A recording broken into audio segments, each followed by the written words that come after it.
Ladies and gentlemen, welcome to MarineLorD versus Leenock. This is the second semifinals of the $100,000 N4C main event. MarineLorD was put directly into the semifinals based on his performance in the Swiss ladder. He was the #1 player in the Swiss bracket of the tournament, the only undefeated player, finishing 5-0. Whereas for Leenock, he finished at the 4th spot with 3-2, but he's of course a StarCraft legend, and he has played some very close, very impressive sets. In fact, he took down TheMista in the previous quarterfinals in a 4-3 fashion. It was an exceptional set, one of the best sets that I've seen in a long time. With that being said, we're going to have Lipany to start with. Down south, we are going to have, in blue, MarineLorD playing as the French, and to the north, it is going to be Leenock playing as the Mongols in red.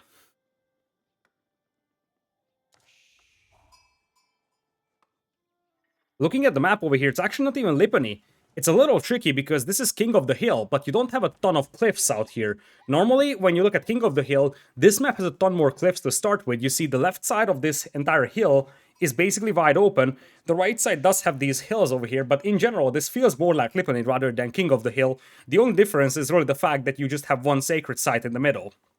With that being said, we have a French versus Mongols matchup, something that's very common on this map. French, of course, do have the options to take down the Mongols over here, whereas on the other side, of course, the Mongols, we have seen them taking down the French here very often as well. So this is one of the most frequent and most balanced civilization matchups of the entire tournament, especially on this map.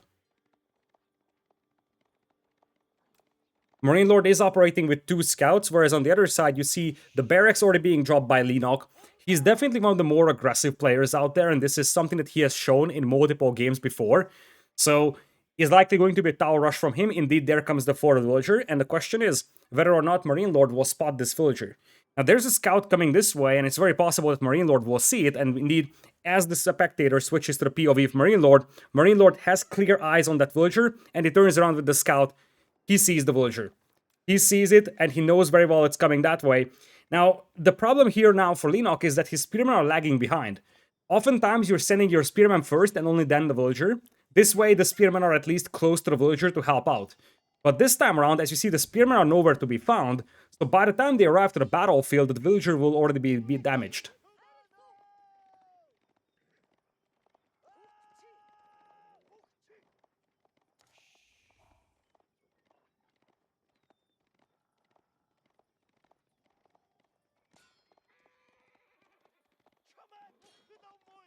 MarineLorD, beautiful micro with those scouts. You see, he's trying to stretch out the spearman to one side and then coming from the other side with the scout, trying to get 1 or 2 more hits on that villager. I think he knows that he can't kill that villager that easily because it would just take too many hits. And to be honest, Leenock has a beautiful micro here, keeping that villager alive, keeping the spearman as close as possible.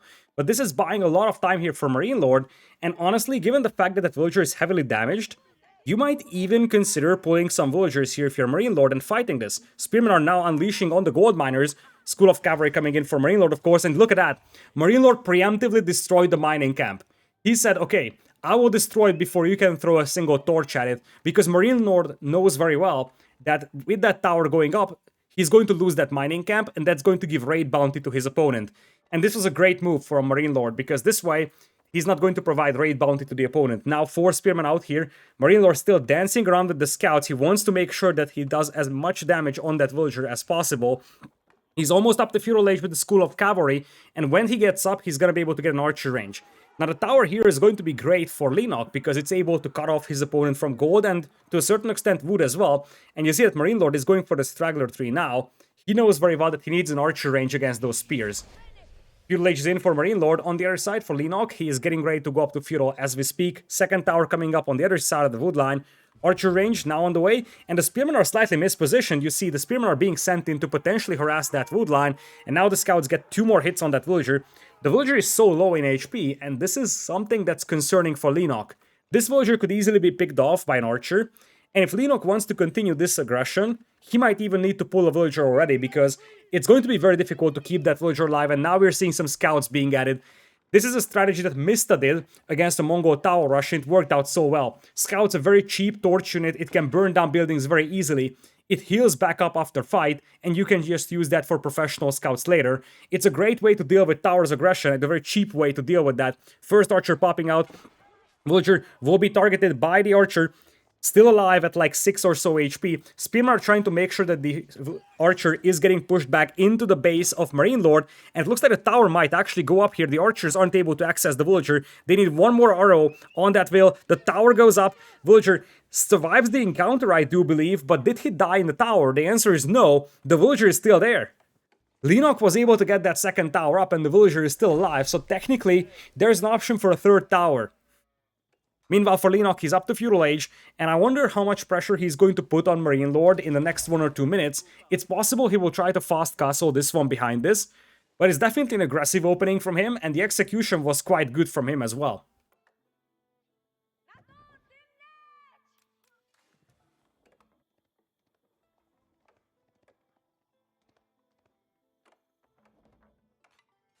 Second pasture coming up for Leenock, so looks like after putting up some aggression at the beginning, he's not gonna go very aggressive in Feudal Age, and you see while he's dropping the arrow slits upgrades on those towers, the scouts are being pulled to take down the towers here. Of course, as I said, scouts can heal back up, so there is no point really getting concerned about the situation here for MarineLorD, I would say at least. Although he doesn't have access to a ton of wood, and that could be concerning. He's moving to the right side right now, he's trying to find some wood for himself. One of the nice things to talk about here with the French is, of course, the fact that they have cheaper lumber camps. So they don't need to take that much wood from the straggler trees to be able to drop a new lumber camp elsewhere.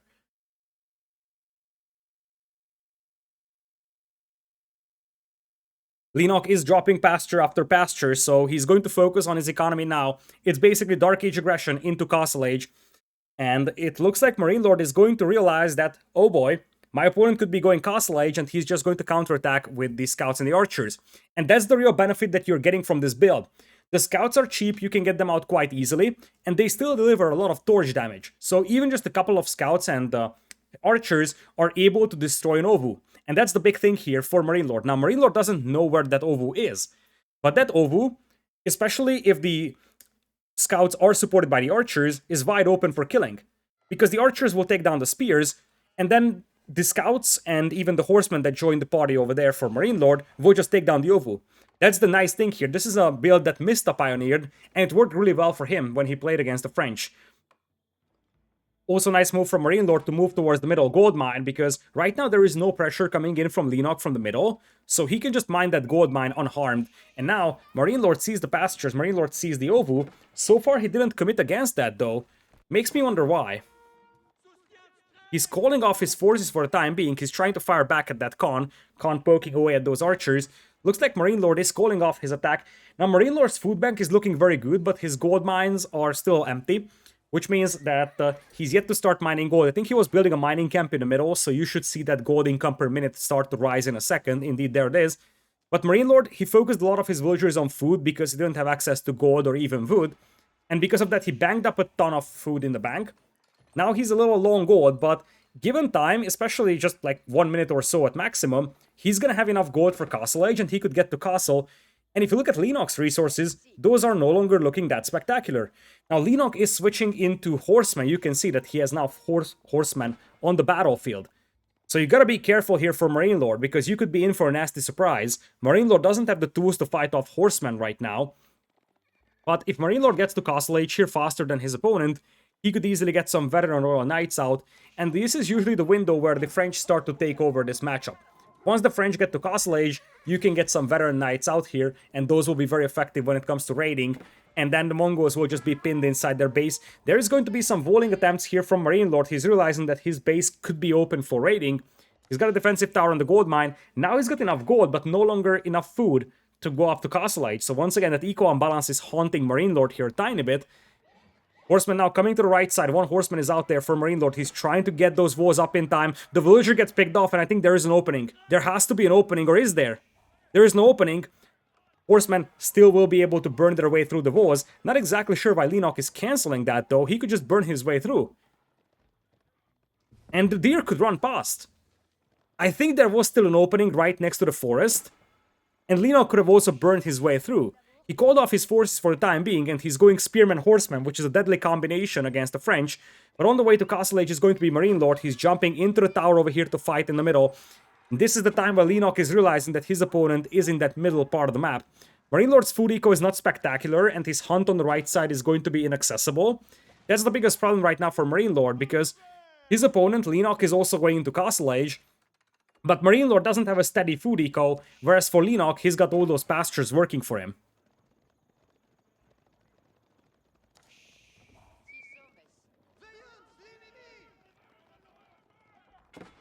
Double barracks on the way for MarineLorD. He wants to go for men-at-arms, and what is that? That's just a house right next to the Guildhall. Guildhall just now finished over here.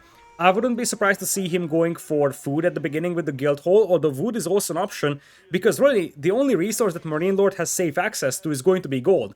His food eco isn't spectacular, he has no lumberjacks, so there is no point setting that Guildhall on gold right now. Anything else makes a ton more sense, and now you see Leenock creeping up with the towers.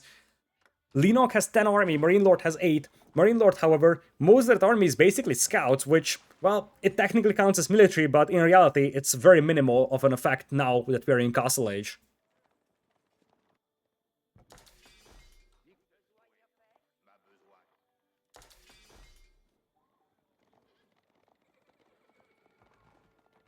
New lumber camp attempted by MarineLorD once again. He's still under a lot of pressure, and here come the horsemen. Keep in mind that the mining camp being exposed, the tower exposed, means that if these buildings are ever burnt down, Leenock is going to get the bounty for it. And now that Leenock is in castle, he's going to play probably double Lancer, double man-at-arms production. MarineLorD wants to go for professional scout, starts ferrying in deer, and that's going to help his food eco quite a bit. But right now he has no wood to work with. 0 wood per minute and 1 wood in the bank. He's going to have just enough to wall off the right side, and that's basically it. Horseman once again coming back. MarineLorD, very effective jumping back into the tower. So far, he hasn't lost a single villager on that gold mine. Meanwhile, for Leenock, however, his eco is starting to kick in with the Mongols. Steppered up, working to great efficiency, of course, and he's got the pastures rolling as well. MarineLorD now ferrying in the deer, but I feel like the armies will grow much faster for Leenock compared to MarineLorD, because he's got the Mongols' efficiency with the double training, and what's more important is that his food eco was never disrupted. Meanwhile, for MarineLorD, as I said, he had a period where his food eco wasn't spectacular, and that's something that's going to slow down his military build-up.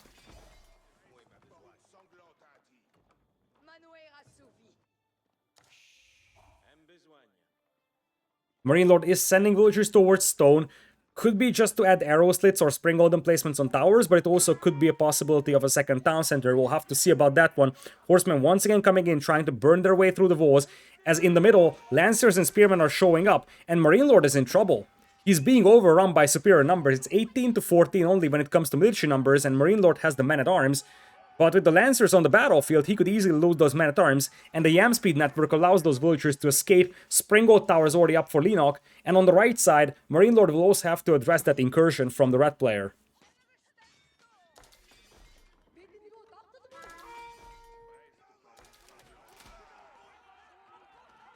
Nice fight for Leenock, he took down another man-at-arms, and right now that's his focus, trying to focus down those men-at-arms with the knights and make sure that he lowers the amount of units that he's going to encounter on the middle area.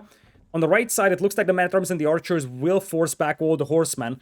You could see for a brief moment that all of those red horsemen moved to the right side, but I'm fairly certain that Leenock will just keep them there for the time being, and he's going to utilize them as a force that's capable of harassing the opponent, and every once in a while come back, try to burn his way through the walls, maybe even chop through.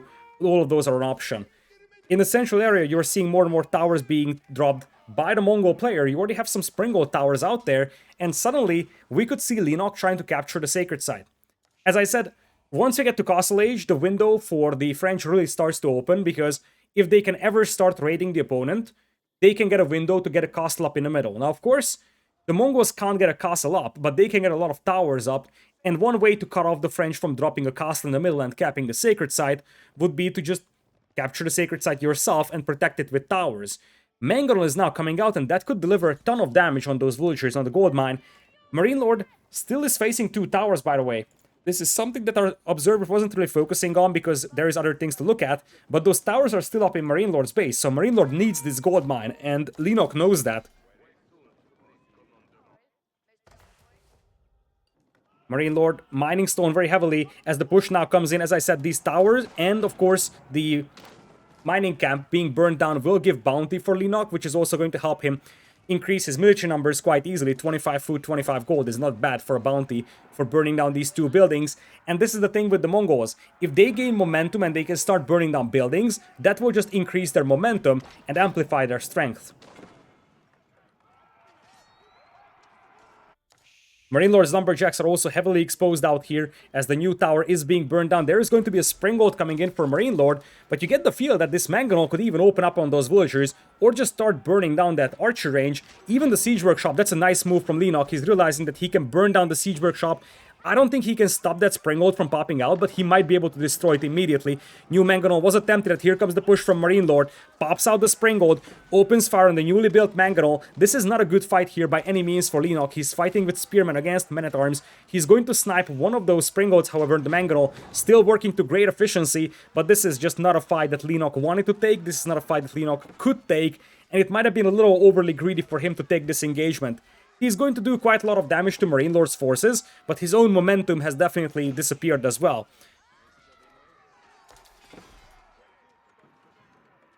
Khan will now be dispatched towards those Lumberjacks, and that can do a ton of harassment out there.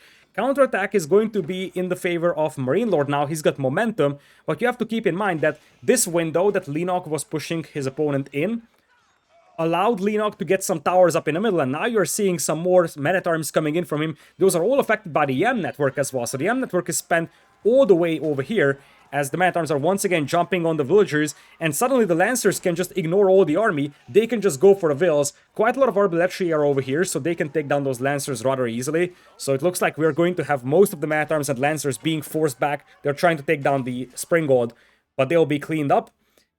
In the middle, however, I'm really curious how the fortifications look like for Leenock, because that's the thing here. Of course, Leenock lost the Khan, he lost his army over here. But if you look at the middle, now MarineLorD is going to have to push through multiple layers of towers with Springbolt emplacements. The same way that the French can use night raids to try and distract the opponent and drop a castle in the middle, Mongols can use these attacks to just drop towers in the middle and then fortify that area. And MarineLorD is out of gold, so he needs that gold desperately. He's dropping a castle right now next to it. He knows that he needs that gold. There is some reinforcements coming in here for Leenock. His numbers aren't looking spectacular, though. In fact, he's down to just 5 army. He's got the resources to make them, but he doesn't seem to have the production or just the time to really start queuing them up.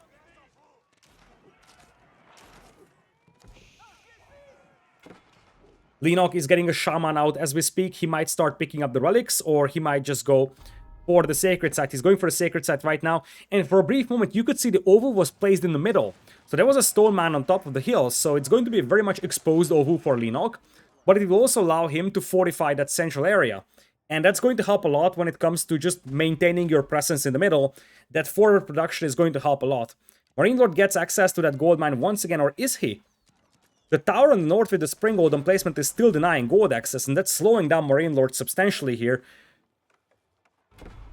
Sacred Site victory now triggered by Leenock. This is also giving him a nice gold trickle, controlling that Sacred Site. I don't think that MarineLorD has to sweat about this one. Of course, now it's going to be gold on that guild hall. No surprise about that one. And is that a trebuchet I'm seeing on the right side? I think it is. That's a trebuchet. Because you're seeing rocks being hurled from long distance on those towers. Steppered out now being placed in the middle. You get the feel that Leenock is going to pretty much just all in this defense here. And as I said, to a certain extent, the Mongols have their windows starting to close in this period of the game, because while the towers are effective, a castle is a lot easier to build in the middle, and a lot easier to just maintain the middle control with. Nice counterattack by the Lancers, though. This is exactly what Leenock needs. A bit of a distraction, a bit of a diversion, and right now MarineLorD doesn't have forces back at home, so those Lancers could do a ton of damage here on the food eco, and it's all about that delay game. MarineLorD did not have access to gold. Now if you can hit his food eco, it's going to slow down his military build-up and once again make it much more difficult for him to push the middle. Looks like MarineLorD is going to call off his arbaletieri from the middle, and he's going to clean up those Lancers without any major problems. But once again, this is buying time for Leenock. Here's the trebuchet indeed. It's only guarded by 1 Springbolt, I do believe. MarineLorD is now up to 3 Springbolts, actually. Of course, now it turns out to be a Springbolt war, and that is going to be difficult for French to fight, but not impossible. What they need is multiple siege workshops producing Springbolts, because it's all about those Springbolt numbers. If the Mongols gain advantage with Springbolts, they can just dive in, snipe the trebuchets, and the towers will remain alive. 8 minutes remaining from the Sacred Site countdown. Villager count 69 for MarineLorD, very nice. 62 for Leenock. Leenock is also floating a ton of gold as he's rolling up with the Springolds. He's trying to snipe that Trebuchet. Is MarineLorD ready for this one? He's sending in his own Springolds. He's pulling away the Trebuchets. Springolds will open fire. Looks like the Springolds of our red player are focusing on the Trebuchet. And it looks like the trap goes down. It will be basically the Trebuchet traded for 2 Springolds, potentially a third one as well. That was a big one. But now, here comes the Lancers.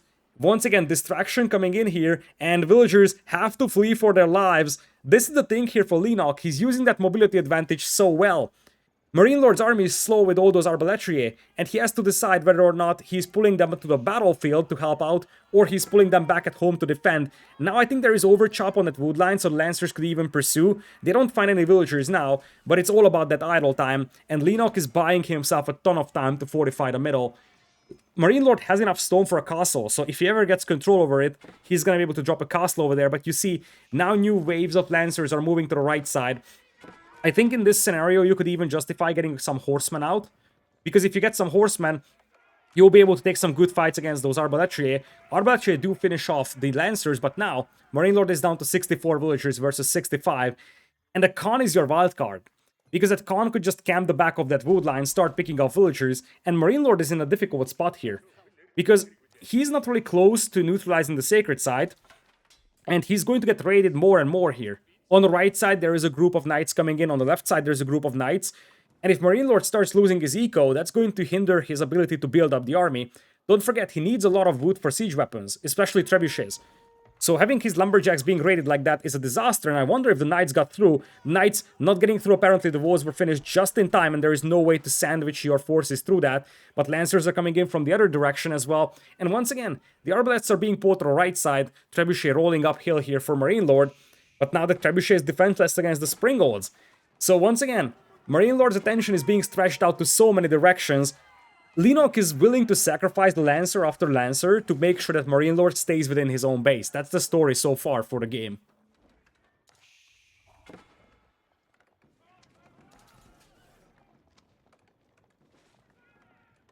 One thing that Leenock could add to battle those Arbaletrier would be a couple of archers, and those would be a great addition right now.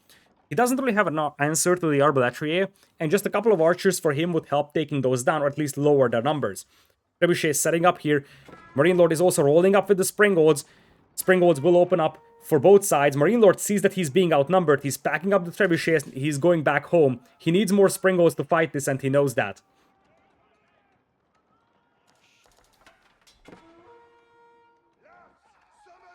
Bit of a counterattack with a couple of men-at-arms coming in here. Not something that was expected by Leenock at all. It's going to divert his attention here for a brief moment. Town center is fully garrisoned, and he should have a couple of Lancers back at home, so 4 men-at-arms should not be able to do a lot of damage, but those Lancers could. And now MarineLorD is the one slowly diverting the attention of the opponent away from the middle. Spearmen are being added. Those will be great against those Knights counterattacking. Not so much against all of those men-at-arms. And indeed, here come the Knights. So this is going to be something that Leenock is going to have to address, and MarineLorD could use that window to decap the middle.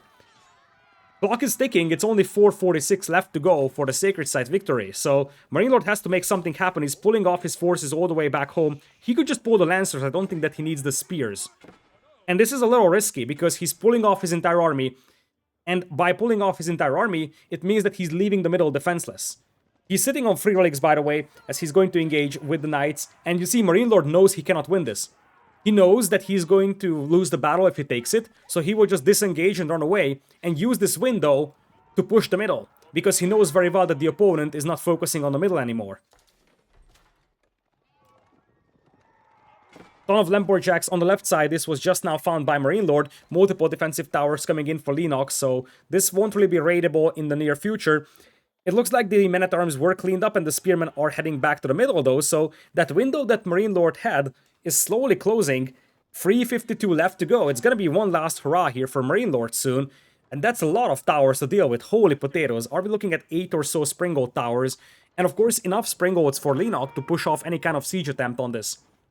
Trebuchet is slowly shelling that tower. Of course, it takes way less shots to take down a tower compared to a castle, but you also have a lot of towers to take down here, and every time you destroy one, you have to readjust the position of that Trebuchet, so that's also going to slow things down. You have to pack it up, move it forward, and then do the same thing. Springgold's dancing back and forth for Leenock. He knows that he needs to snipe that Trebuchet. There's only one trap for the opponent. Knights are also dancing back and forth. Both players know that one fight could decide the outcome of the game over here. So the Knights pushing back the Springolds for the time being. Spearmen do brace for impact. Springolds will trade against each other. Arbaletier hitting the battlefield as well. Springolds are still taking even engagements over here. Even trades are going on, but now it looks like Lancers will be able to jump on the Springolds. The Spearmen still on the battlefield. Springolds unable to take down the Trebuchet, but they force back the forces of MarineLorD for the time being. 2:49 left to go. Arbaletier number is still looking pretty healthy, but with the Spearmen hitting the battlefield, it's going to be more and more difficult for them to take good engagements. And it looks like now Leenock sees an opportunity. He's pushing up with the Springolds. He couldn't get the shots out on that Trebuchet though, so he's going to call off his forces. He doesn't want to fight in the range of 2 towers and the castle. Leenock, MarineLorD. Can we see the game, please? Can we see the game? Okay, thank you. Production crew. Not exactly sure what the point of that was. Here comes the castle attempt. The castle goes up for MarineLorD, he has a shot. The castle fails, it's game over, and he knows that. He's dropping it with like 20 villagers, even more than that, it's like 50 villagers being pulled. Here comes the big battle, no mangonels at all for Leenock. There's a chance MarineLorD gets that castle up. In fact, it's not just a chance, it's a reality. The Trebuchet could be sniped down over here by the Springboard fire. Villagers are being forced back. Castle is up for MarineLorD. He's grabbing boiling oil in all certainty, but the sacred site is still under the control of Leenock here. It is 1:48 left to go. Arbaletier is still on the battlefield. Trebuchet was now newly built by Leenock. He can start trapping down that position. Gold miners, once again working for MarineLorD. He's gonna have access to gold. You gotta wonder when Leenock is going to start thinking about pulling his wheels, because you get the feel that whoever loses the battle in the middle, he'll lose the game. I think if Leenock loses the middle, it's game over for him. If MarineLorD, of course, cannot neutralize the sacred site, it's obviously game over. But Leenock, if he loses this middle control, I think it's going to be too late for him to recover. So, with 1:15 left to go, he's gonna have to evaluate whether or not it's reasonable to start pulling villagers, potentially. Villagers just as meat shield, really. Something that absorbs damage, something that absorbs the castle fire, something that's capable of throwing a couple of torches at enemy siege weapons. Free traction Trebuchet is now shelling the castle from MarineLorD. He's repairing consistently. He doesn't have a ton of wood in the bank though, as the Springolds are now wide open. Looks like a bit of a mispositioning here coming in for Leenock, and he has no forces defending the Trebuchets.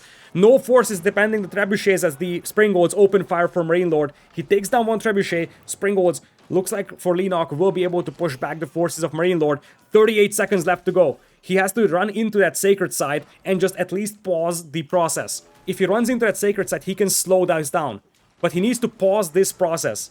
He can't let that sacred site be capped. Indeed, here he goes. He's sending in the villagers. This way, he's stopping the entire capping process.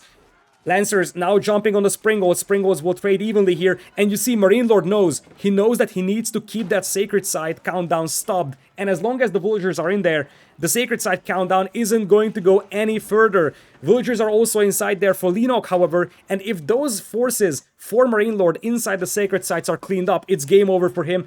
One mangonel is all that Leenock needs to stop that, I believe. Sacred site once again under the control of Leenock. MarineLorD needs to send in everything that he's got, but I don't think it's going to work. He just doesn't have the forces anymore to decap that sacred site. Mangonel now setting up here. Villagers will be sent to take it down. All the villagers are coming in. 20 seconds left to go. The sacred site, however, is halfway completed from decapping. Lancer still staying inside. MarineLorD could decap this. MarineLorD could decap this, and he's very close. He just needs some more forces in there. Leenock is also running out of juice. The Spearmen are running in. 20 seconds left on the timer. As long as it's contested, it's not going down. Lancer still sending in here for MarineLorD. Where are the forces for Leenock? Leenock has no forces left over here. 20 seconds still on the timer. MarineLorD needs to send in everything that he's got over there. Leverage the fact that he's got the castle fire. He's so close from decapping it. He's trapping down the towers, opening up the possibility for him to recap it. Oh, so close yet so far. Still 20 seconds left to go, but his numbers are disappearing from the battlefield. The Spearman flood is slowly overrunning him, and there's a new mangonel being built. MarineLorD now repairing the castle. 20 seconds left to go. Springgold opening up on the trebuchets of Leenock here. But MarineLorD is just not giving up, and inch by inch he's getting closer and closer to that decapping because the castle fire is still helping him. Trebuchets are still trading against each other, but Leenock has no more towers left. Leenock has no more firepower out here. He can't kill units inside that sacred site. Villagers are now being sent in. Lancers once again coming in. MarineLorD, however, completely out of everything. MarineLorD has no food in the bank, no gold in the bank. Does he have enough muscle to somehow decap this? If he decaps it, he still has a chance, but without the decapping, he's going to lose this game in 17 seconds. He's trying to run circles around this one. He needs to pull everything. This is the point where MarineLorD needs to pull all the villagers because that's his only hope here. And with that, the Spearman still dancing around here. It's all about that dance. The castle fire is helping immensely. Oh my goodness, that castle is immensely helpful here for MarineLorD because it's killing all of those spearmen. The spearmen are being trickled in. Once again, the decapping gets a little closer and there is no forces over there for Leenock. He's just 1 second away from losing it and he loses the middle. He loses the middle, and with that, now MarineLorD is back in this game. Leenock, however, not willing to give up on this. Because one thing that MarineLorD had to sacrifice for this was a ton of eco, a ton of army. Holy potatoes, was this a crazy game here so far, and it's not done yet. Because MarineLorD didn't simply just decap it. MarineLorD had to fight for every single inch, and the thing is that now MarineLorD's eco is heavily battered. Oh boy, what a game so far. And this is only game number 1 in a best of 7. We could be in for a crazy day here.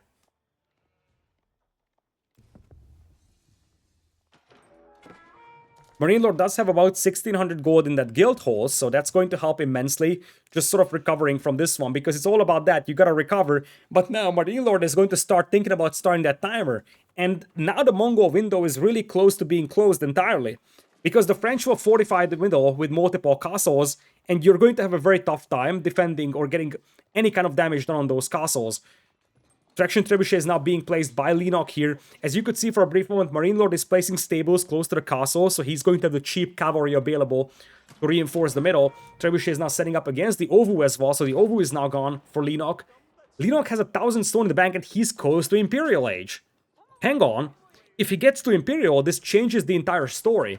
Because you could get Bombards out and Bombards would wipe out the entire base of MarineLorD. Leenock still has 15 villagers lead and he's very close to Imperial.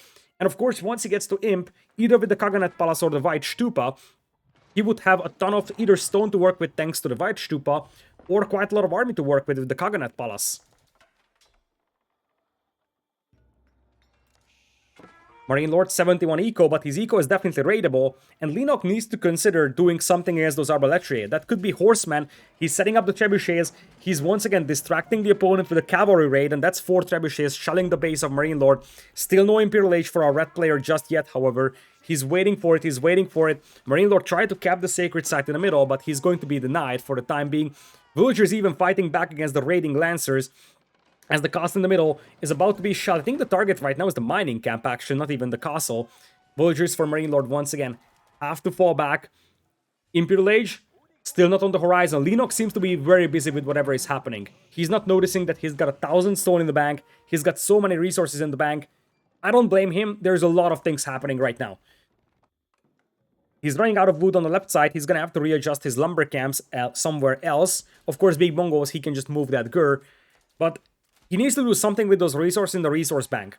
His army is at 68 as opposed to 38, although some of that is trebuchets, so that's a little misleading. But I do believe that he either needs to get to Imperial or turn these resources into army, but he needs to do one of those two.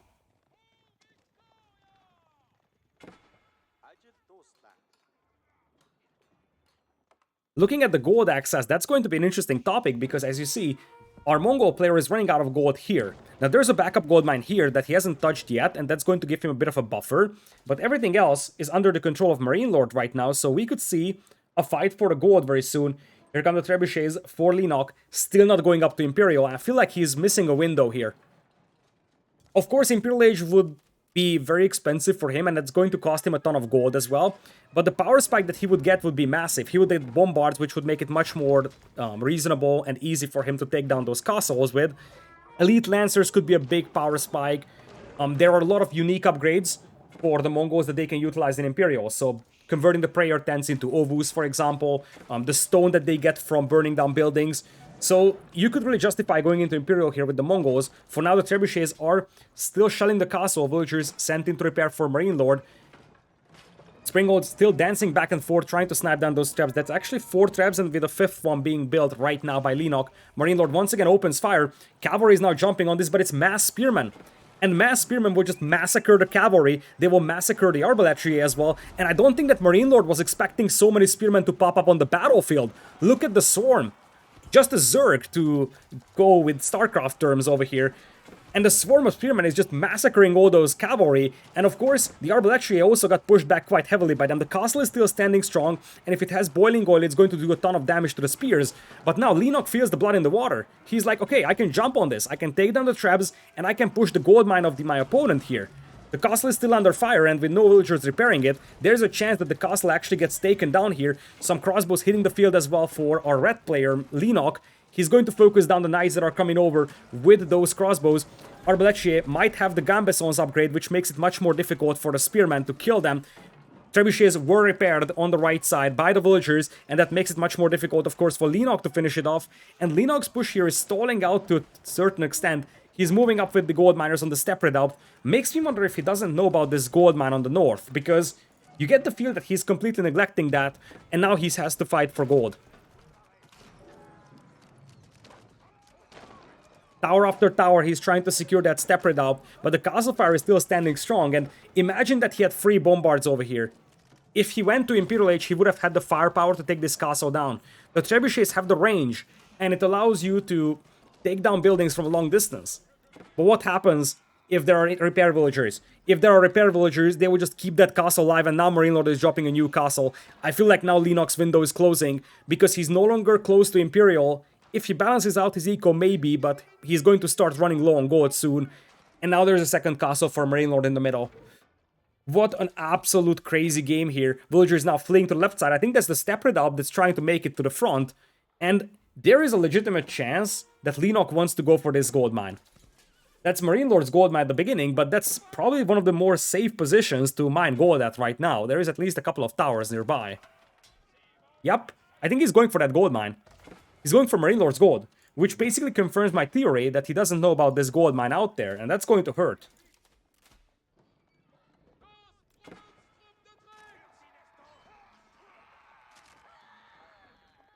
Villagers will still be picked off mostly by these knights, with the arbaletier finishing off the rest. So villager count now is in the favor of MarineLorD, but more importantly, he has control over the middle. Leenock at 57 army right now.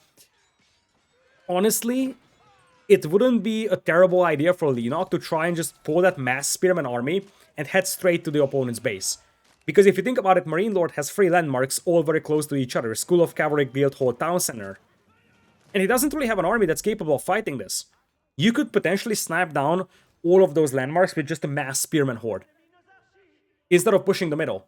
Or, even better, break into the enemy base and just start burning down farms, houses, everything left and right, and just capitalize on that bounty. The easiest way to acquire gold for the Mongols, well, probably not the easiest, but in this scenario, it might be easier for Leenock to acquire gold by raiding the enemy base, compared to just mining the gold on the battlefield. Lancers are now coming in. That's a good raid going into the base of MarineLorD. MarineLorD now caps the sacred site, so from this point on, Leenock is on a timer. He decided not to go into Imperial, instead build up his army numbers here. And his army is looking pretty healthy. 79 army, 81 now, versus 35 only from MarineLorD. So Leenock has an absolute beastly army over here that's ready to strike in the middle. I still feel like he could potentially strike elsewhere. He's actually getting some villager kills with those lancers. That's going to be annoying for MarineLorD to deal with. Villager count head-to-head. Army, 5 traction trebuchets, 24, 28 spearmen now. Some lancers, some men-at-arms, some springalds. On the other side, MarineLorD's army is mostly arbaletier and knights. I think Leenock has the army to fight this one, but he's gonna have to start moving in soon. And the problem for him is that he still could really use some extra firepower against those castles. 5 traps are great, but MarineLorD can slow down that push, buy himself some time to snipe some of those traps.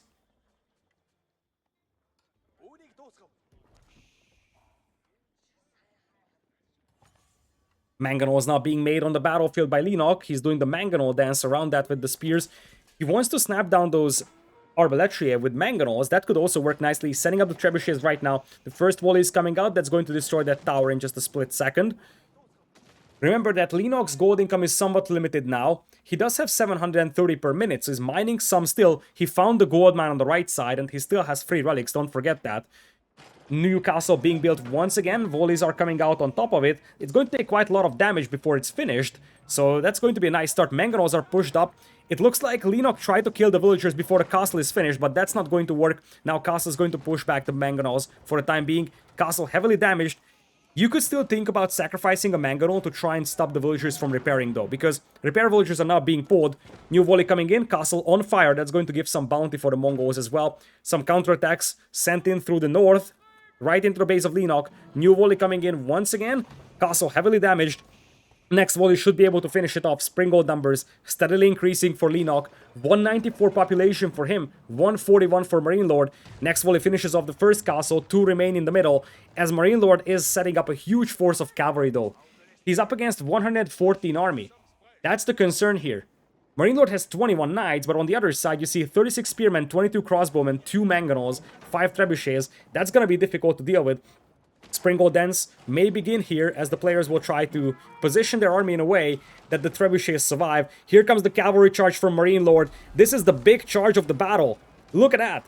Mangonel is not setting up against the cavalry here, so they're not providing any extra assistance. Spearmen also split away from the trebuchets, so currently MarineLorD has a window to separate the siege from the army. On the north, all the cavalry was taken down though. Mangonel fire also wiping out a lot of cavalry, and the swarm of spearmen is still not something that MarineLorD has an answer to. All the cavalry gets wiped out. That's a costly loss for MarineLorD out there. In fact, all of the army here from MarineLorD is getting absolutely annihilated. The Mangonels are still in the battlefield. Springolds for MarineLorD getting pushed all the way here, and I wonder what that building is. That's the step redoubt.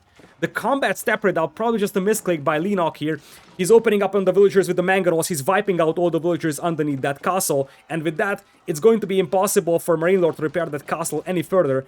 All the trebuchets are gone though. So with that, once again, not enough heavy siege here for Leenock. He's trying to decap the sacred side behind this one. He's still at like 20% decap process. He needs to send in some more forces. Volo attempt coming in here for MarineLorD. Volo will be denied by those crossbows. The castle is still standing strong, however. Trebuchets now shelling the production buildings. Both sides lost a lot of army, but MarineLorD is down to 4 army here. He has nothing on the battlefield. That's it. MarineLorD has 4 army, and he taps out after an absolutely ludicrous and crazy game. Leenock takes game number 1. Holy potatoes, 150 heart rate for our Korean player out here. I really feel like Leenock had to work a ton for this. It's a big win for him though, because holy potatoes, was this a crazy game. Might have been the craziest game I've seen in the entire N4C. So back and forth. Oftentimes you feel that whoever is going down to, let's say, 1 minute countdown left in the middle control, if he loses that part of the map, it's game over. And Leenock decided to double down the castle age pressure. He had the window to go up to Imperial, decided not to do that. And as I said, he lost the middle, and most of the cases, the player that loses the middle like that is out of the game because he's sacrificing everything to hold it. But this time around, MarineLorD was the one who sacrificed so much to decap that, and ultimately that set him back so much. And of course, after that, Leenock continued the raid, sent in wave after wave of Lancers, and ultimately this final Spearman flood, because the problem that MarineLorD faced really was that he had no answer to the Spearman flood. He was facing 50 spearmen with crossbows and knights. Neither of them are capable of fighting well against the spears. Leenock takes a big win here, and this is where we have to highlight that MarineLorD is undefeated in this tournament when it comes to sets. He lost only 3 games out of 18 that he has played in the Swiss stage. By far the best ratio among any players. Leenock's ratio is 10-8. MarineLorD dominated the entire Swiss stage, but he's a player that never has won an S-tier Age of Empires 4 tournament, and you gotta wonder if Leenock is going to upset him in the playoffs. That will be the story for sure. I'm going to quickly check out if they actually played a match against each other, but it looks like they did not. So Leenock and MarineLorD did not play against each other so far. We'll have to see what Leenock can do against MarineLorD. Game number 1 falls into the hands of Leenock.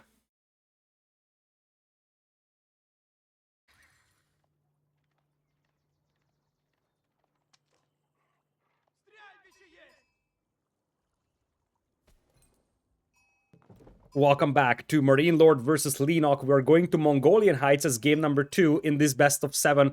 Crazy game number 1 here, as MarineLorD will be taking the Rus in blue on the left side, and on the right side, Leenock is going for English here. Look at that, MarineLorD opening up with 9 sheep and 2 wolves aggroed by that scout. That's a great start for him. He's already dropping the dock in the middle. Whereas on the right side, Leenock is playing the English, which is a bit of a surprising choice for him, because we have a couple of statistics to talk about here. First of all, Leenock usually picks Chinese on this map. Second, Leenock is the player that used Chinese the most in the entire tournament, and this map is very good for Chinese. Not exactly sure about the English choice here. It definitely could be appealing, But it's not necessarily a top tier civilization unlike something like HRE, Chinese, or Rus. Of course, Delhi is also an option, but Delhi is always banned, so there is no point talking about that at that point. Until Delhi gets changed, it's not even going to be relevant for competitive purposes because it always just gets banned. Poor Delhi.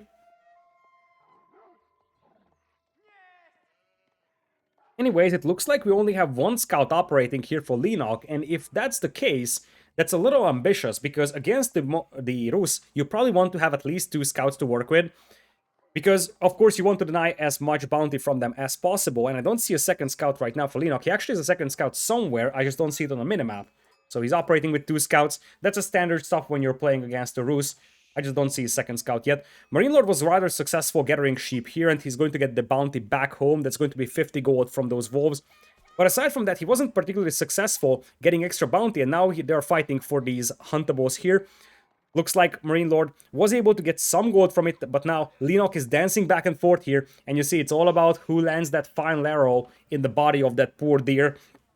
155 bounty only for MarineLorD so far, and Leenock is able to deny this one very nicely from him. MarineLorD dancing back and forth. He's got a lot of sheep aggroed, so one thing to consider in the long run is that MarineLorD is going to work with like 20 plus sheep, and if you look at the base of Leenock, he has a limited amount of sheep to work with.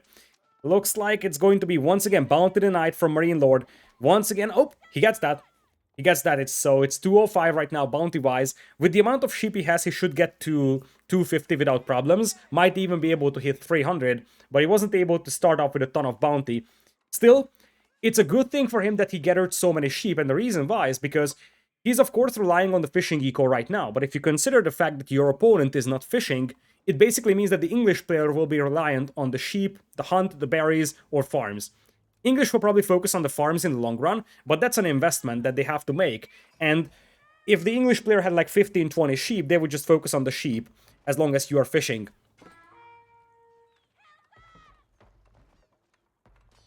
Villager in the middle being harassed by MarineLorD. He is dropping the walls. He's also dropping a gate for himself. A gate is a sign that he wants to go through that. Well, I know I'm Captain Obvious over here with that, but let's be honest. If you drop a gate like that, that's a sign that you want to send some forces through that. That could be some early knights, that could be potentially horsemen, in theory maybe even archers, but that's a sign that MarineLorD doesn't just want to sit behind walls, he wants to send army to the opponent's side. For now, he's got 5 fishing ships working over here. Leenock has shown no signs of aggression so far. Golden Gate on the way for MarineLorD as we speak, whereas for Leenock, he's just now finishing the council hall, I do believe. So we're going to see some longbows come out very soon. Behind this one, of course, MarineLorD is going to benefit from that fishing eco quite a bit. And as I said, he's going to have a ton of sheep to work with. Look at that. Underneath the town center, there is probably like 15, 20 sheep even. That's a lot to work with. He has made it to 255 bounty, so he's going to have the level 2 unlocked as the first couple of longbows arrive here for Leenock. 4 villager also coming in, and that villager isn't going towards the dock of the opponent. I wonder if it's a Voling villager, if it's a dock villager, or if it's a sneaky villager getting through the river. It would be a very cheeky play to sneak a villager through, hide it somewhere over here, and then use it later on to surprise the enemy with like 2 or 3 stables and knights. Would be very cheeky. Scouts for MarineLorD intercepting the longbows for the time being, and it looks like it's just gonna be the boring, good old-fashioned walls for Leenock. I don't blame him. I think leading 1-0 here, having an okay civilization match up to a certain extent, I don't think that he needs to go crazy with those sneaky villagers. Longbows are now arriving. One of those longbows is actually heavily damaged here because the scouts did deliver quite a lot of damage. And MarineLorD, for now, he's just focusing on fishing eco. I don't think that he's converting any fishing ships to combat ships yet. One of those fishing ships is heavily damaged now. But of course, this is the problem of the English here. You can harass the opponent's fishing eco, but you can never really destroy it because, of course, you can just jump back into the dock here with your fishing eco if you're a MarineLorD, or split them up between the north and the south. And now we're seeing a combat ship coming in here. I think that's being queued up on the dock, and it's not being converted, but I'm not exactly sure about that one. Okay, it's a conversion. Here comes the ship on the north. It's coming in with a conversion. Now it's a Loya combat ship. On the north, Leenock is also trying to wall off his side of the river. But this is the point where you're going to have a clean micro of longbows. Because if those longbows get close to the river, you're screwed. You're going to get killed by those combat ships very easily. So it's a dance back and forth with those longbows, but it's very difficult to do any damage when the dock is just going to heal up those units anyways.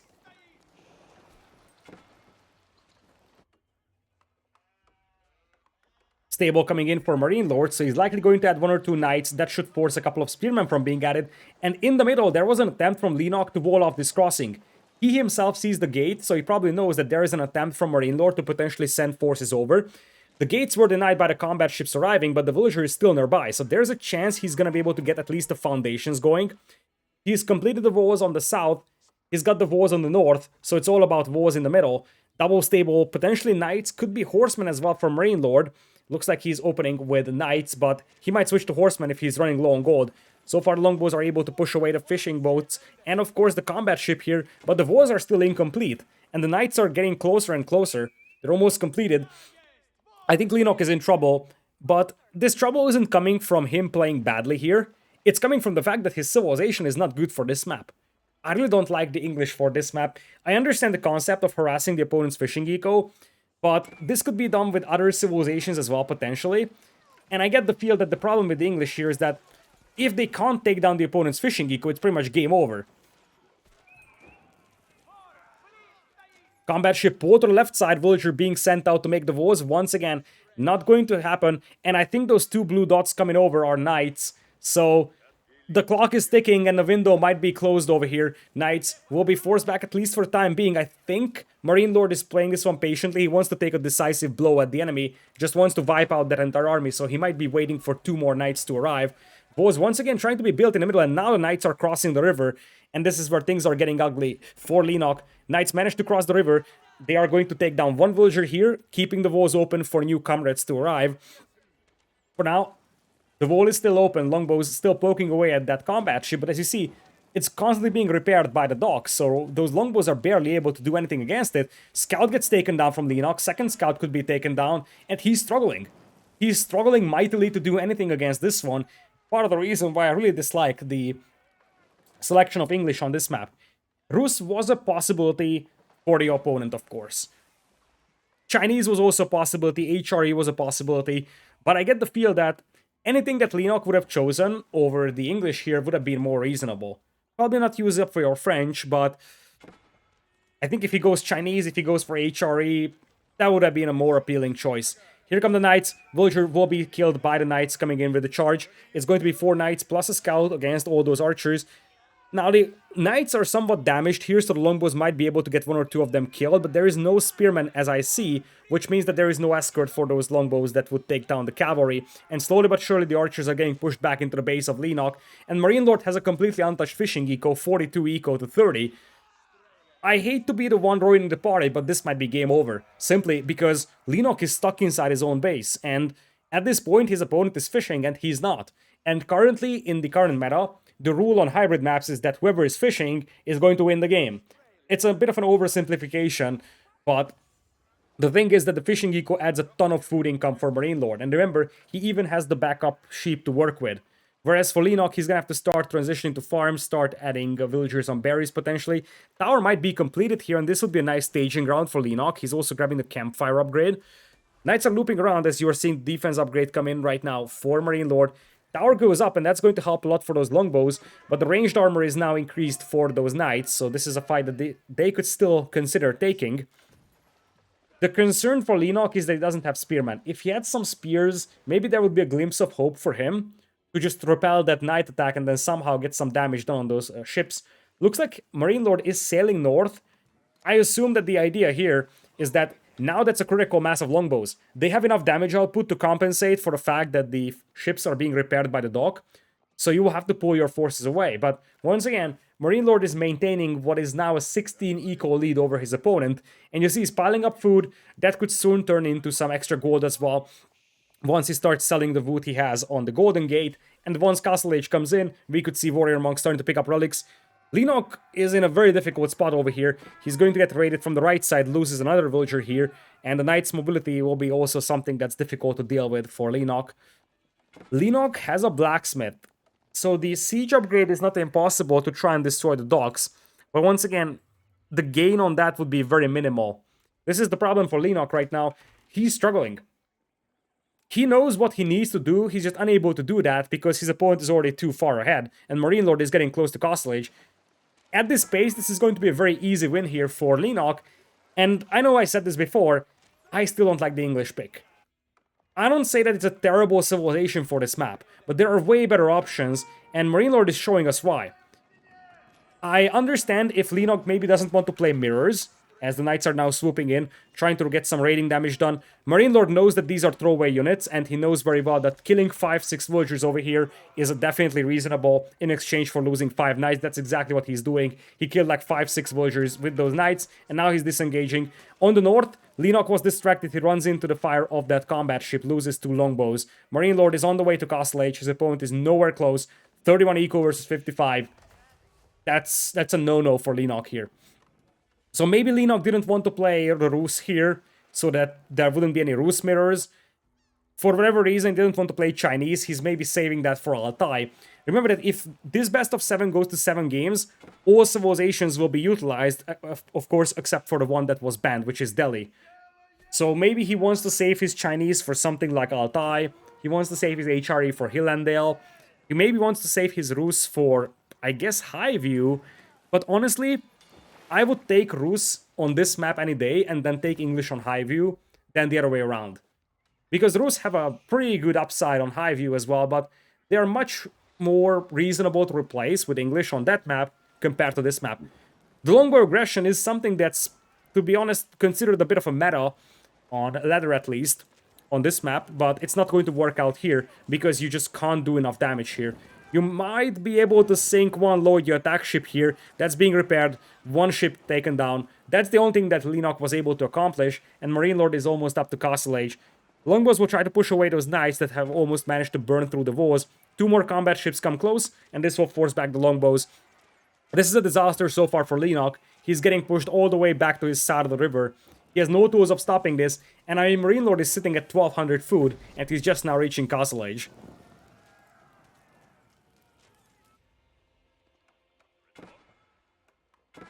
Leenock is not giving up on this one just yet, but I just don't see any hope for him right now. The knights are charging in. MarineLorD isn't even waiting for the veteran knights upgrade at this point, but he could have waited a little more to take an even more effective engagement. Leenock taps out, and with that, dominant game number 2 victory here for MarineLorD. Wasn't even a question. He had the better eco, and his opponent wasn't able to deny that.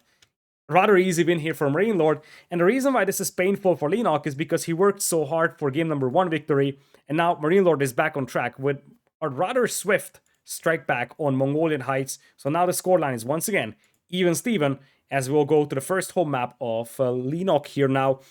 We'll see what he chooses. It's possible that he didn't think that he was gonna win this map anyways, and he just used the civilization that he doesn't want to use elsewhere. I can see that being a thing as well. But let's be honest, on this map, he played from massively disadvantageous civilization position. So we'll see what the civilization matchup looks like once we get into game number 3, which will be on the home map of Leenock.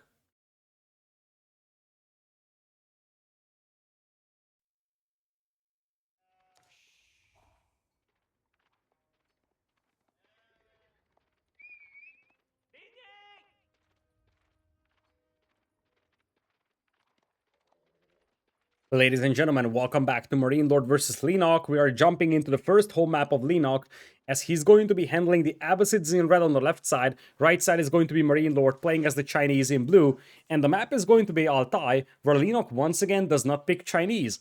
I was starting to question where exactly he's going to play Chinese, because according to the statistics that were recorded in the tournament, Leenock was the player that used Chinese the most actively, and I can tell you, he's probably one of the best Chinese players when it comes to Age of Empires 4. So, his use of the Chinese civilization is exceptional. I really struggle to find any other player that is as good with the Chinese civilization as he is. So I'm starting to wonder where exactly he's going to planning to use that, because I would have thought that it's going to be either Altai, or it's going to be potentially Mongolian Heights. That being said, MarineLorD is going to have Chinese on the right side in blue. He's supervising the mill right now with an officer. He has quite a lot of sheep trailing that scout. And on the other side, it looks like we're going to have mining camp, berries, house and house of wisdom for Leenock, so he'll be living off straggler trees for the time being. At the beginning, he's handling Abbasids.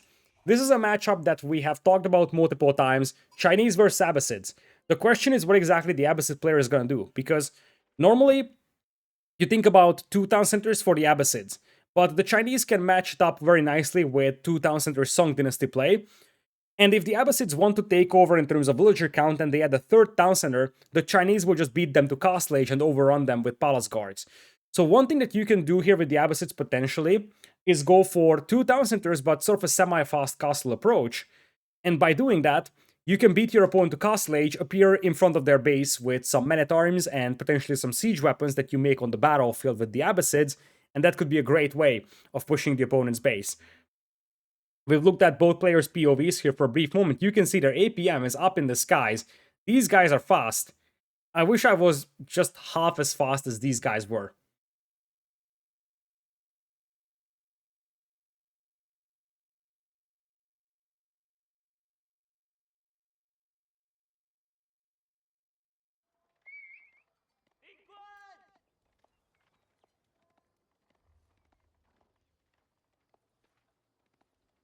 Looks like the scouting for both sides are looking quite decent here. MarineLorD seemed to have been a little more successful collecting sheep. Of course, he's a little more reliant on it as well because he's the Chinese player. So he's going to be living off from that supervised mill for the time being.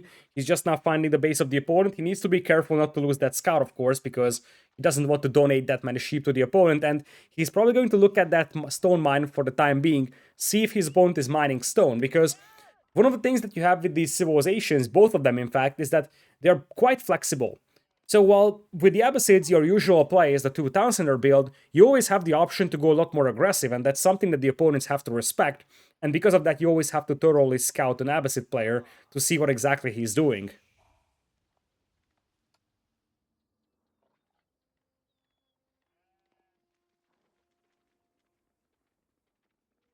Here comes MarineLorD, he's dropping the Barbican of the Sun. That's going to be an aggressive approach here. The question is how aggressive? Like, he could realistically drop the Barbican on that stone mine, and that would be an absolute disaster for the opponent. Looking at the backup stone mines, this is the backup that Leenock could have. In fact, I'm not necessarily a big fan of the Barbican dropping, but I feel like this is actually a little too passive from MarineLorD. What could Leenock do against the Barbican dropped right next to that stone mine? Absolutely nothing. It looks like the Barbican is going to be overlooking the berries, so it's not a bad spot, but this could have been even more aggressive. And of course, if Leenock sees it, he can pull the villagers to fight it. But a couple of tiles more forward would have been very good for that Barbican.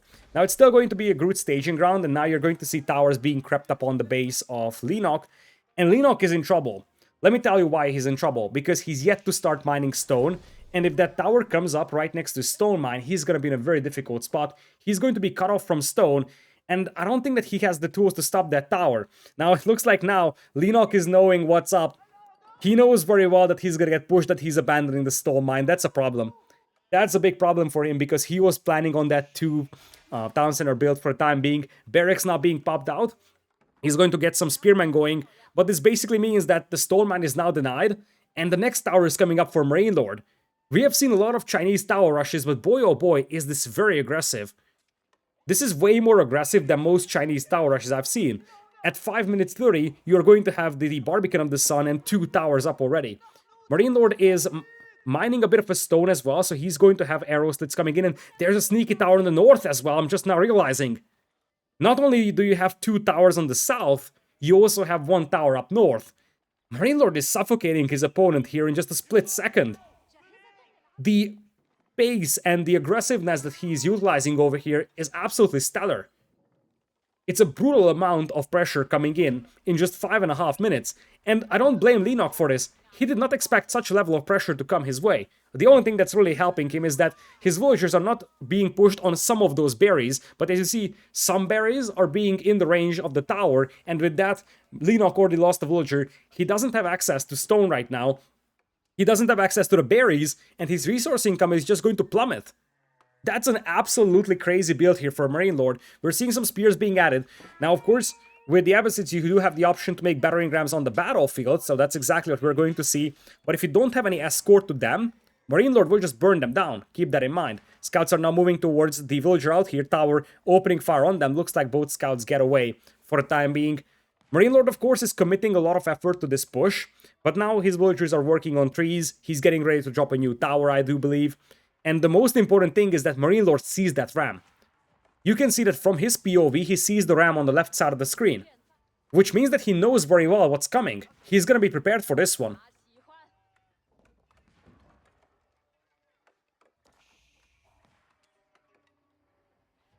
New lumber camp being placed, and it looks like we're going to have some spears coming out as well. Those spears will be sent to the north, and those will be able to hold that standalone tower. The towers on the south are sort of connected to each other. They're rather close. Villagers can be pulled to take or repair them if needed. So you don't necessarily need that much power over there. Up north, though, you're going to need some beef to try and fight that back. There is no officer to supervise that barracks, which is producing the spearmen. But here we go. Spears are being pulled from both sides. Villagers are also being pulled. And as things stand, the villagers will just jump into the tower, force back all of those spearmen. And there's one villager that's still throwing torches. The thing here is that the spearmen that Leenock has aren't super sturdy. I think this tower is going down here. The ram is going to get heavily damaged. New spearmen are joining the party. Horsemen are also out on the battlefield. Villagers will abandon this tower for the time being, and it looks like the tower is getting taken down. One horseman is out, so you gotta be careful here with MarineLorD's forces. But he's up by 2 villagers, and the most important thing is that his opponent is really struggling to access resources. Now, the counterattack is getting a little concerning here for MarineLorD. Horseman and Spearman could be troublesome to deal with for him. And there is still a battering ram that's ready to take down the towers. MarineLorD is fortifying those, so now those are fortified outposts, or at least some of them are. And it's going to make it much more difficult for that ram to take it down. Keep in mind that behind this one, MarineLorD doesn't have a spectacular eco himself. So it's not like he's building up a villager lead, or at least not a massive one. He's not even in Song Dynasty. So it's only one Townsend or Tang Dynasty gameplay. The only eco advantage he has is basically the fact that his eco is not getting harassed left and right.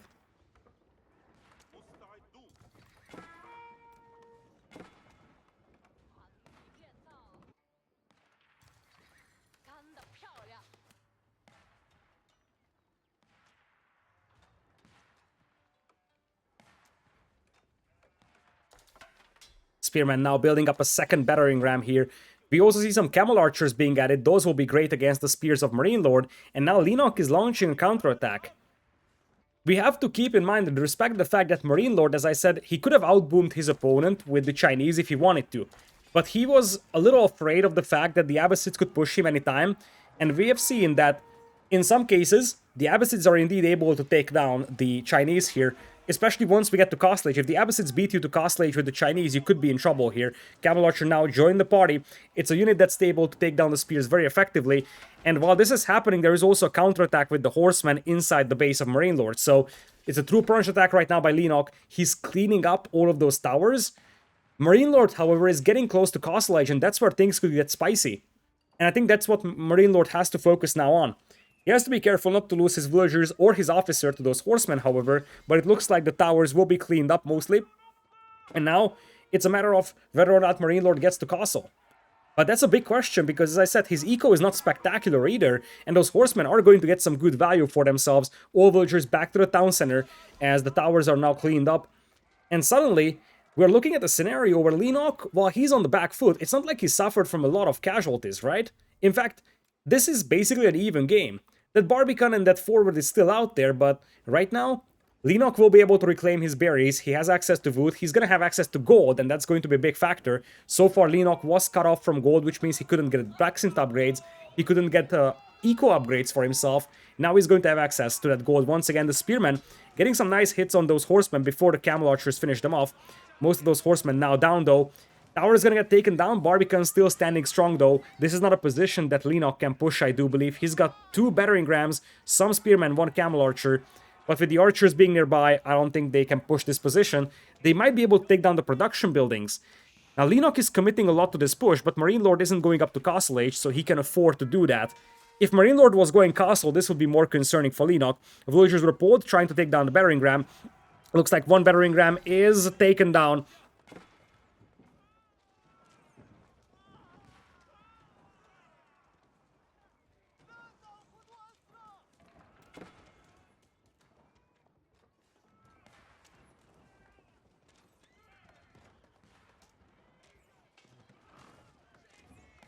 Archers still poking away at those camel archers, and that's going to damage them a tiny bit, but it's pretty difficult to kill them.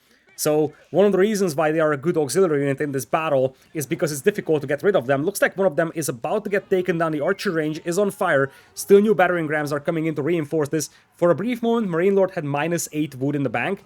He's roaming back to the Barbican the Sun. He's going to lose the production building. That's not the question. The question is whether or not he can keep the Barbican alive. He's still focusing down the spears, and he's doing a good job with that.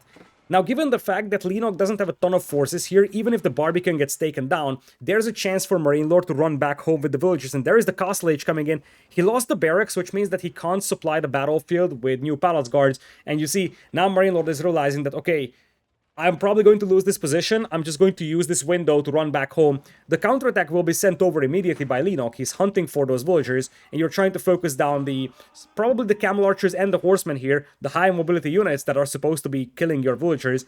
But I think MarineLorD gets back home with this one, so he's going to get away with what basically ends up being a rather useless town center or tower rush. Of course, it's not completely useless because it definitely set Leenock back, but when the dust settles, we're looking at two players where Leenock is not far away from Castle Age, MarineLorD is up to Castle Age right now, and the villager counts are basically dead even. So the only difference in a game where the two players were, let's say, booming on two town centers would be that the two players would be at 80 villagers instead of 40. But in terms of relative timings to Castle Age, it's comparable. In terms of army available, it's going to be comparable. Leenock is getting close to Castle, and he's just now dropping the second town center for himself. Now, this is a window that MarineLorD can use, because keep in mind that MarineLorD is up to Castle Age and Palace Guards could be a reality soon, but he's not making any army right now because he had to run for his life. His lumberjacks were all at the front, and those had to run away, and as the lumberjacks run away, he didn't have anyone gathering wood, which means that right now he has no wood for barracks. You see, he probably doesn't even have a barracks back at home. Yeah, he's just now dropping it. Luckily, he can supervise it, and that's going to help a bit. He also didn't pull his supervisor away from the back mill, which is now completely useless. And he's not supervising this forward mill right now. He's only supervising the barracks. That's a nice move. Look at that. That's a cheeky move. Very beautiful from MarineLorD. Swooping around with a couple of archers, trying to find some villagers on those berries. You know that the opposite player will walk out for the berries at some point. Might as well try to probe those berry spots, see if your opponent is there.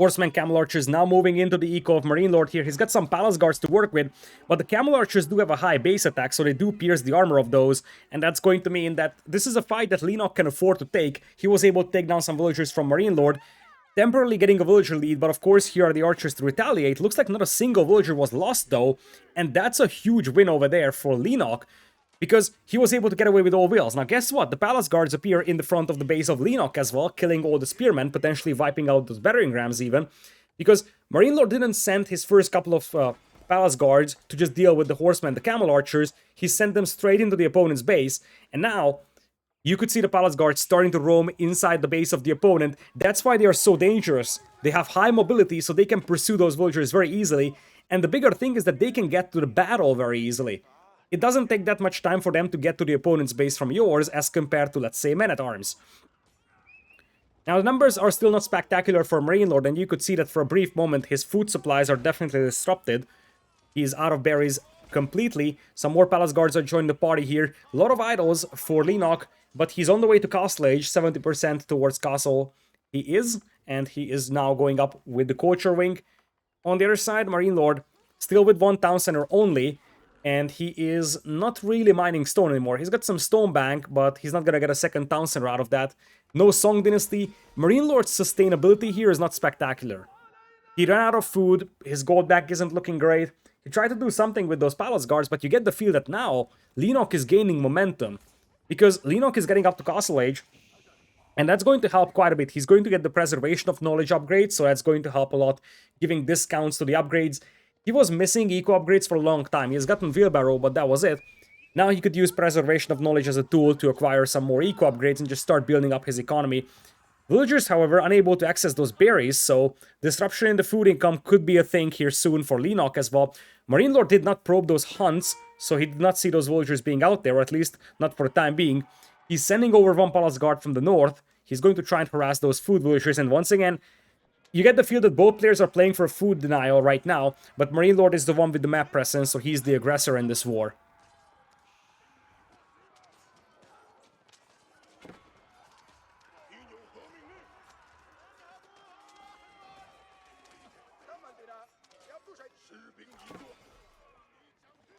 Fight going on in between the horsemen and the Camel Archers, of course, using the Palace Guards for MarineLorD.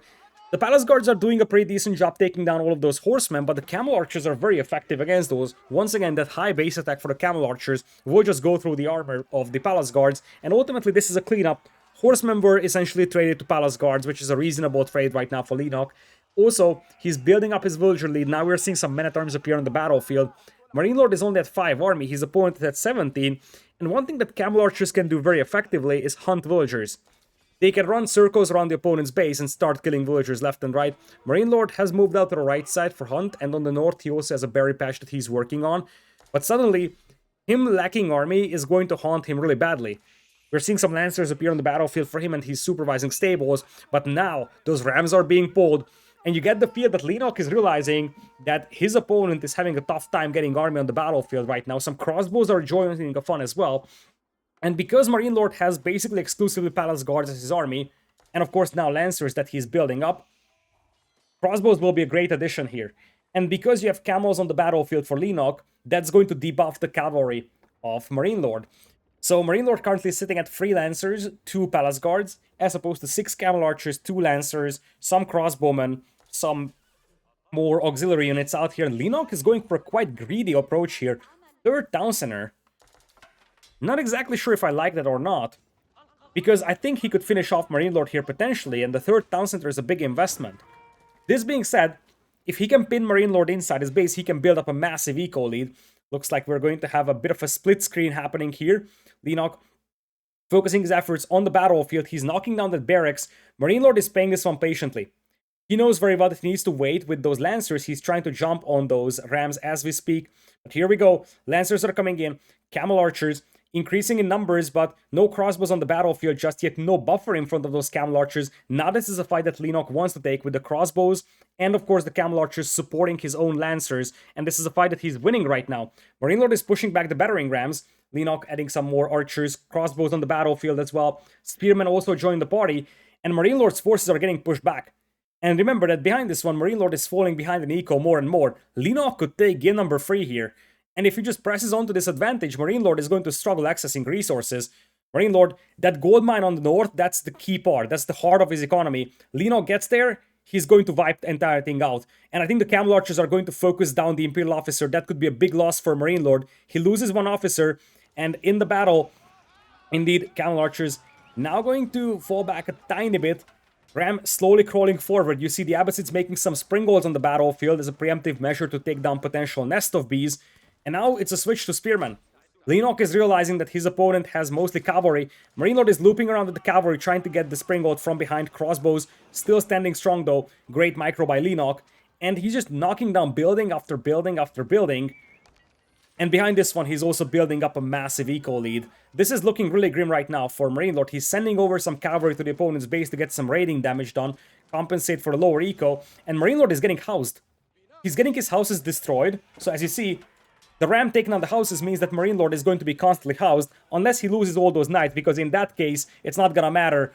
MarineLorD taps out, and with that, Leenock takes game number 3 here. And not gonna lie, when we went into this set, I said, oh shoot, this is a tricky one, because Leenock had some great games in the tournament. He was very good in close sets, but MarineLorD was so dominant in the entire tournament. MarineLorD dropped, just for reference, out of the 18 games he played in the Swiss stage, MarineLorD only dropped 3. And now MarineLorD is down 2 games, and Leenock is looking really strong. Leenock, who had a very much up and down series when it comes to the Swiss stage. He lost to Beastie, he lost to Vortex 3-0, for example. So, very much an up and down series for Leenock in the Swiss stage, whereas on the other side, MarineLorD was so dominant, yet right now we're seeing Leenock probably outplaying his opponent here, because this game, this wasn't really a matter of civilization advantage or disadvantage. This was basically the fact that MarineLorD went for a strategy, the tower rush didn't really work out, and then Leenock just used his castle age advantage very nicely here, ultimately destroying the opponent with the crossbows, the Camel Archers, the Lancers. And now we have a set for us here, ladies and gentlemen. 2-1 is Leenock's advantage. It is a best of 7, which means that the first to 4 is going to advance to the grand finals here. MarineLorD has never won an S-tier Age of Empires 4 tournament, and not gonna lie, if he exits the tournament here, it's going to seem like it's a curse. Because every single tournament he dominates. He dominates the ladder. He dominates the tournaments. And then he always falls short, either in the semifinals or grand finals. He's yet to win a major Age of Empires 4 tournament, and now he's down one game. Curious to see if Leenock is going to be able to finish this off, or MarineLorD mounts a comeback. We shall see on the next home map, which belongs to MarineLorD.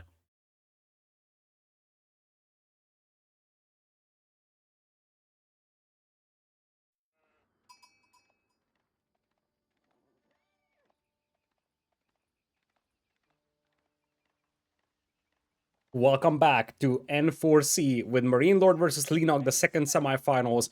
The winner, of course, gets into the grand finals. Leenock up one game, and we're going to Hill and Dale. Spawning on the left side is going to be Leenock playing as the Holy Roman Empire, and on the right side, it is also an HRE pick for MarineLorD in blue. HRE versus HRE, a traditional mirror that we see on this map. This is the first mirror matchup of the set as well. So this is the first matchup where it really will come down to actual individual execution. Small decisions. It's a matter of delicate micro. It's a matter of small execution. Small mistakes could lead to terrible disasters in this matchup. This being said, so far Leenock felt a little more confident, and that's so weird because MarineLorD has been dominating the entire tournament so far. Curious to see how Leenock is going to be able to perform against this one, but I really feel like this is a must-win here for MarineLorD. As I said, he's been dominating the tournament, which also means that he never really was in a position where he was losing massively. What do we have here? Is he drinking? For a moment, I thought his game crashed, but nope, it looks like it's just standard Dark Age stuff. He's queuing up villagers, he isn't really messing around, and he just wanted to drink a tiny bit here. So, if he's down 3-1 here, like in the theoretical scenario that he loses this, he would be down 3-1, and that would be terrible, of course, because that would be match point for Leenock. And let's not forget, in the entire Swiss stage so far, he has lost 3 games only. So, obviously, he definitely wants to avoid losing another one here against Leenock, because it's never good to have your opponent be on match point.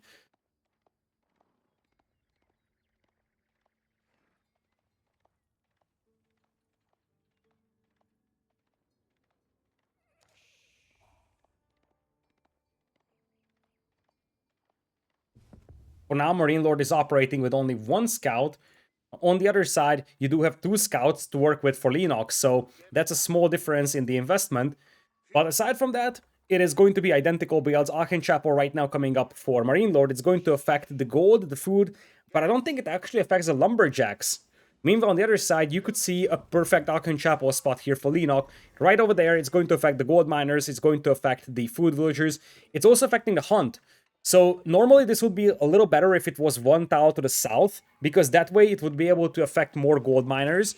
But in the end, this is the perfect spot, because any villager that drops off gold at that mining camp is going to be affected. And of course, the villagers on the hunt will also be affected. So this is a 10 out of 10 placement for Leenock over there with the Aachen Chapel.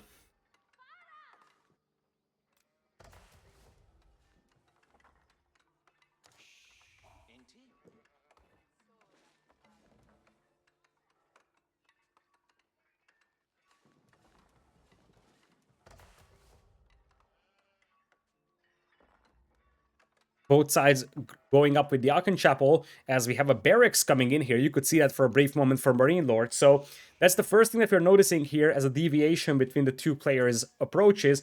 There's a chance that Leenock wants to fast castle this, and if I recall my memories about him playing this map, he usually likes to fast castle this. Whereas on the other side, MarineLorD will want to go for a little more of a cheeky approach. Wonder what exactly his plan is with the men-at-arms, or not the men-at-arms, but the barracks itself. He's probably going to add 1 or 2 spears and try to control the map.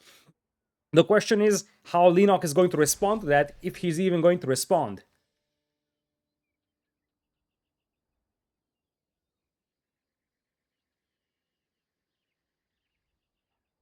Relic-wise, the map is very balanced. As you see, you do have 3 relics on the south, 2 on the north, basically 1 in neutral ground on the southern part and 1 close to each player's base. So this relic fight could come down to this relic in the middle, because the rest of them, that should be rather easily split. So you have this for Leenock, you have these for MarineLorD, and then the one in the middle is obviously the big question mark. Looks like Leenock, for the time being, is not mining gold, and there's a villager. MarineLorD probably wants to wall in his opponent here. He's popping out some spears. Leenock is going to spot this one, but what's going to be the reaction? What's going to be the reaction? Leenock sees the forward will, and I mean, the idea is obvious. He's rushing up the barracks. It's an archer range even. If the range gets up in time, and one archer pops out in time, Leenock can stop this. But I'm not so sure if that's going to be there in time, because you see the villager is getting close. The second villager is being pulled by MarineLorD. He knows very well that his game plan is relying on his opponent being walled in. He's setting up the foundations as we speak, and those walls, Leenock won't be able to stop them. And on the north, there is also a villager being sent out. Leenock could be in trouble here, because he's going to get fully walled into his base, and that's exactly the momentum that MarineLorD is going to need. And the magical thing here for MarineLorD is that the investment into this walling effort is minimal. He didn't have to make a ton of units to make this happen. He made a barracks, he made a couple of spearmen, that was basically it. And now his opponent, having archers, is going to have a tough time getting through those walls. Now, of course, Leenock is scrambling to try and get that villager killed on the north. He's sending archers over there, so the idea is clear. He wants to at least prevent the opponent from walling him in from the north, and that might succeed. On the south, the walls are coming up and there is no archer heading over there. But on the north, there is technically a glimpse of hope to potentially stop that walling effort. The sneaky villager is actually in there. There was a gate being made, and technically speaking, MarineLorD could just try to sneak around, maybe even drop some sort of sneaky production building at the back of Leenock's base. Would be very cheeky, but why not, right? Villager survives on the right side, archer is now fighting off those two spearmen. On the left side, there's a spearman trying to make those walls at least accessible for the first villager. Looks like Leenock is going to keep the walls open on the north, though. That's going to be a clutch move, because at least he's going to have access to some relics. He's getting close to Castle Age, 960 food, as you see, 400 gold in the bank. We'll have to see if MarineLorD has a better resource bank. I don't think he has a much better resource bank, but it's possible that he's slightly ahead, so MarineLorD might already be going up. Looks like Leenock will be able to prevent MarineLorD from walling him in entirely, though. And that makes things a little more appealing here, suddenly, for Leenock. Because, though the crossing in the middle is walled off, look at the relic spots. Here and here. And ask yourself the question, which is the least significant crossing that Leenock has? Of course, the one in the middle. As long as the one on the south is open, he has access to those relics on the south. As long as the walls on the north are open, he has access to the relics on the north. So maybe, just maybe, MarineLorD's attack here is basically doing nothing. We'll have to see about that one. If he cannot finish either of those walls, he could be in trouble.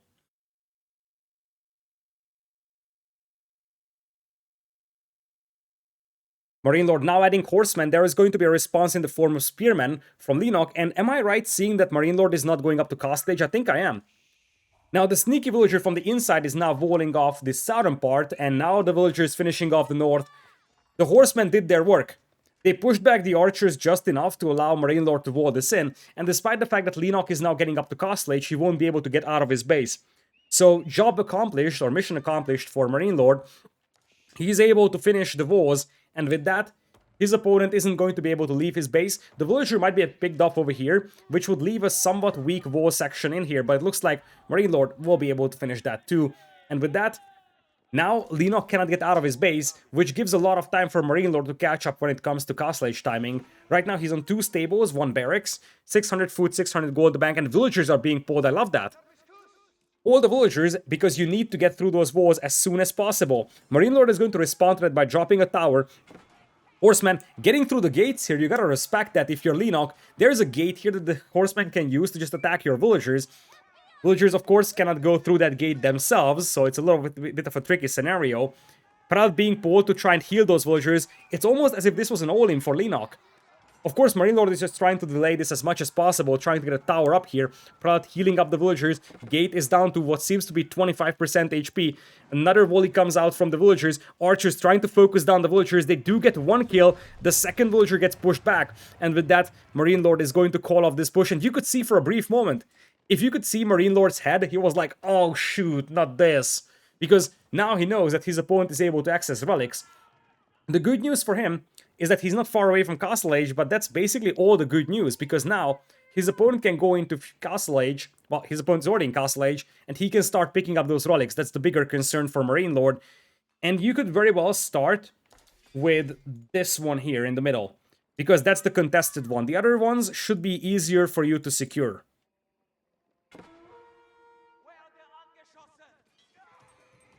Looks like the horsemen will come in here for MarineLorD trying to do some damage here. A single Landsknecht was added by Leenock to try and battle that. There's going to be a prod that's picking up the relic on the southern part of Leenock's base. A couple of villagers were killed from Leenock, but I don't think that he cares about it, honestly. He's just gonna be like, okay, whatever, I'm going to have the relics and you won't. And that's the key thing here. And MarineLorD, he's in trouble. Because that is relic number 2 already coming in for Leenock. And at the pace he's collecting relics, he could legitimately have even 4, potentially. MarineLorD is on the way to Castle Age, he's probably sending out his prelates, and he's dropping what seems to be 3 more barracks for a combined number of 4. Can Leenock secure 1 more relic? That's the question, because once MarineLorD gets up, he can start picking up relics. Now, I wonder how many prelates MarineLorD has. The answer is 2. So he can send out 1 over here and 1 over here, but that would leave this relic wide open for Leenock to pick up. And that's the key thing there. Leenock just needs 1 more relic and he's going to play from an advantageous position, whereas for MarineLorD, he has to scramble to somehow pick up 3.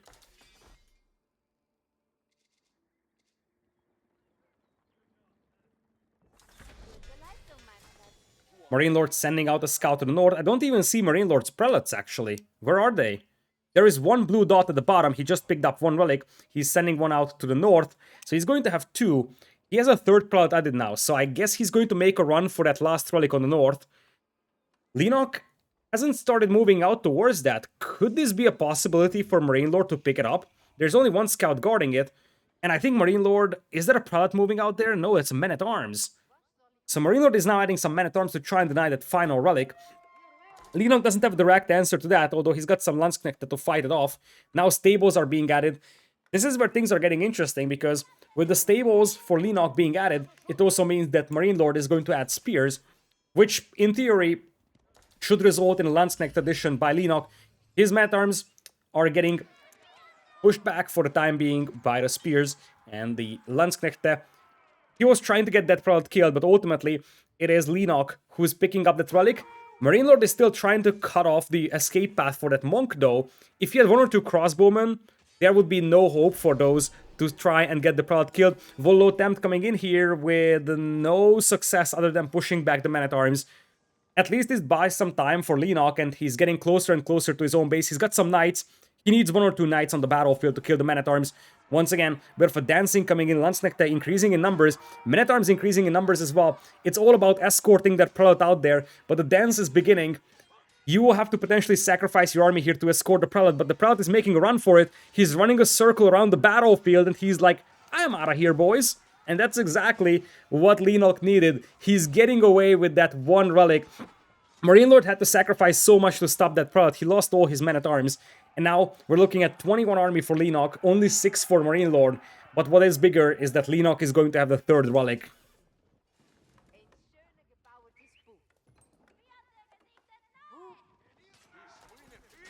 Combination of Landsknechte and Knights, that's a dangerous, dangerous composition to fight against here for MarineLorD. And it looks like MarineLorD might just want to go fast Imperial here. He's stonewalling himself off. Whereas for Leenock, he could do something very similar here. So if he's feeling like his opponent is not contesting map control, one of the things that Leenock can do is potentially try to capture the sacred sites and still go to fast Imperial. Those will be completed in time for MarineLorD, so the knights and the infantry cannot break in there. 1 knight for MarineLorD still roaming the map, but that's basically it. And you gotta wonder, as I said, if Leenock is going to start capping sacred sites. Down south there is still an opening here, and this could be utilized by Leenock. Up north, MarineLorD is yet to wall it off as well. And the berries will block the stone wall foundations. This is terrible. That berry patch is terrible for MarineLorD because it's blocking the straightforward and easy walls. And you see that now that the army is gone over there for MarineLorD, he knows that he can't stop this. He knows that he can't wall this in time, and he's in serious trouble. Because not only does Leenock have the extra relic, MarineLorD's base is wide open. MarineLorD is sitting at 7 army as opposed to 25. Knights could come in, Landsknechte could come in, and here comes the charge. You could even lose that prelate. Disaster strikes MarineLorD, and everything is falling apart. Everything is falling apart here for MarineLorD. Now the Landsknechte come in, the prelate is still healing out there, and you just want to jump on those lumberjacks with the Landsknechte because you know you can wipe them out so easily with those infantry units. Here they go. They do area damage, which means that they can wipe out those villagers when they're clustered up so easily. Couple of swings with the sword, and so many villagers go down here for MarineLorD. And the thing here for Leenock is that behind this, he is also, as I said, having that 1 extra relic. If you look at the resource bank, that's also looking way better for him. He can afford to sacrifice this army because he knows that any damage that he does over here for MarineLorD is going to have an amplified effect.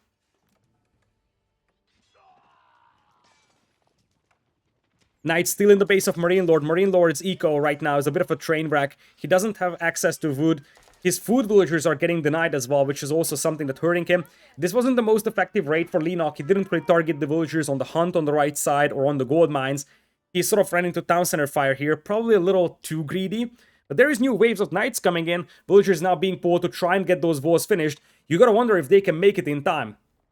You gotta wonder if they can make it in time. The knights are closing in. Is MarineLorD going to pay attention to this? If he's not paying attention, the knights are in, but he's probably too busy fighting off the knights at his gold mine, and that's going to result in Leenock once again getting in. He's going to get 2 more villager kills on those walls. The knight on the gold mine might also be able to get 1 or more villager kills.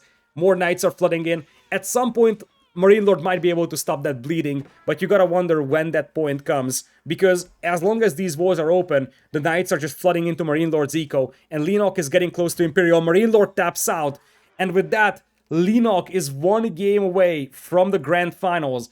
MarineLorD never won an S-tier Age of Empires 4 tournament. He has dominated the entire Swiss stage, and we have seen that so many times. Dominating the small tournaments, dominating the medium tournaments, dominating the first like 90% of major tournaments, and then suddenly something happens in the playoffs and things fall apart. And now Leenock, a player that was at an elimination position after day 2 or 3, he had a very rough time.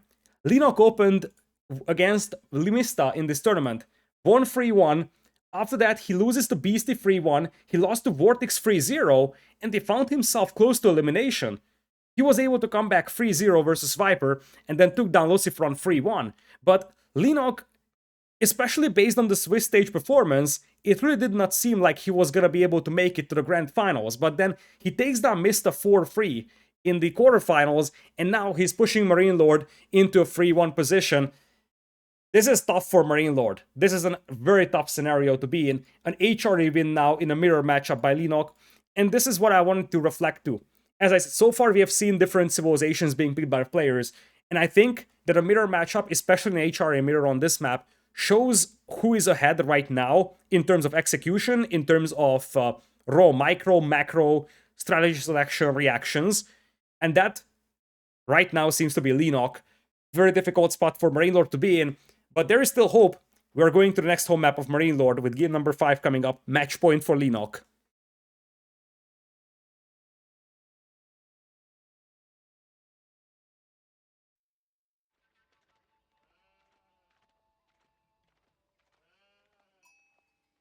Ladies and gentlemen, welcome to game number 5 between Leenock and MarineLorD. Match point for Leenock as we jump into high view. On the left side is MarineLorD playing as the Mongols in blue, and on the right side we will have Leenock playing as the French in red. Looks like we do have an Ovu already placed by MarineLorD. You can see it on the minimap. He has found himself a nice and comfy town center spot, not too far away from the gold mines, but the gold mines are not necessarily close enough to be able to be mined without a GUR, so MarineLorD is going to have to invest into a GUR. Whereas on the other side, we do have 2 scouts operating right now for Leenock. He's trying to get some more sheep for himself to start with. We'll be evaluating his base in a matter of seconds when we will have a clearer picture on how the map looks like exactly. The map is high view, and one of the things that actually surprises me is that Leenock did not use his Rus here, which is quite surprising given the fact that, as I said, I sort of criticized his English selection on Mongolian heights. And initially I thought, okay, fine, he's going to pick English over here, he's pretty much picking a civilization that he doesn't want to use elsewhere, and he would just pick Rus, for example, on high view, but that's not what we are seeing, so I'm somewhat starting to question where exactly Rus could be utilized over here for Leenock. We'll have to see about that one. Looking at the maps remaining, just real quickly, I want to check what maps we still have left. We still have Dry Arabia, we have, I think we played Altai, Lipany is out there. Yeah, I'm not exactly sure. It might be Lipany, actually, against Abbasids. That could be an idea. Anyways, it looks like we already have a barracks dropped by MarineLorD, so he's putting up some aggression. But Tower Rush is a possibility. Remember that MarineLorD is down 2 games now. Match point for the opponent. What a better time to pop out the Mongol Tower Rush. But here's the deal, and that's the reason why this could be a little sketchy for MarineLorD. He has shown his opponent how to defend this in the previous game. Leenock, of course, was watching the previous tournament games as well, so he has seen Mista's game defending against Mongol Tower Rush with scouts and archers. But the bigger thing is that even in this set, MarineLorD has already faced the Mongol Tower Rush, and he has shown how to defend that. Fast fiddle into basically archer range, and then a couple of scouts to burn down those towers with. There's the feudal age coming in. Wouldn't be surprised to see Leenock even rushing up that landmark with more villagers, simply because you want to get to feudal as soon as possible, want to open up yourself the opportunity to drop that archer range, and as you see, he's building that landmark with like 6 or 7 villagers. This is quite unconventional by default. You don't really rush up a landmark like that with 7, 8 villagers, or at least not the School of Cavalry. But in this scenario, you really need to rush that up, because the sooner you get to feudal age, the sooner you will be able to get an archer range going. First tower coming up right now for MarineLorD. Leenock definitely sees that. In fact, his town center is firing upon it, so he knows about that coming in. Looking at the wood lines, there's a backup wood line on the left side for Leenock, so he can readjust his lumberjacks to this location should pressure come his way. And as I said, because he's so close to feudal age, if he can get some more wood to drop an archer range, get 1 or 2 archers out, he might be able to just nullify this tower aggression before it really becomes a danger.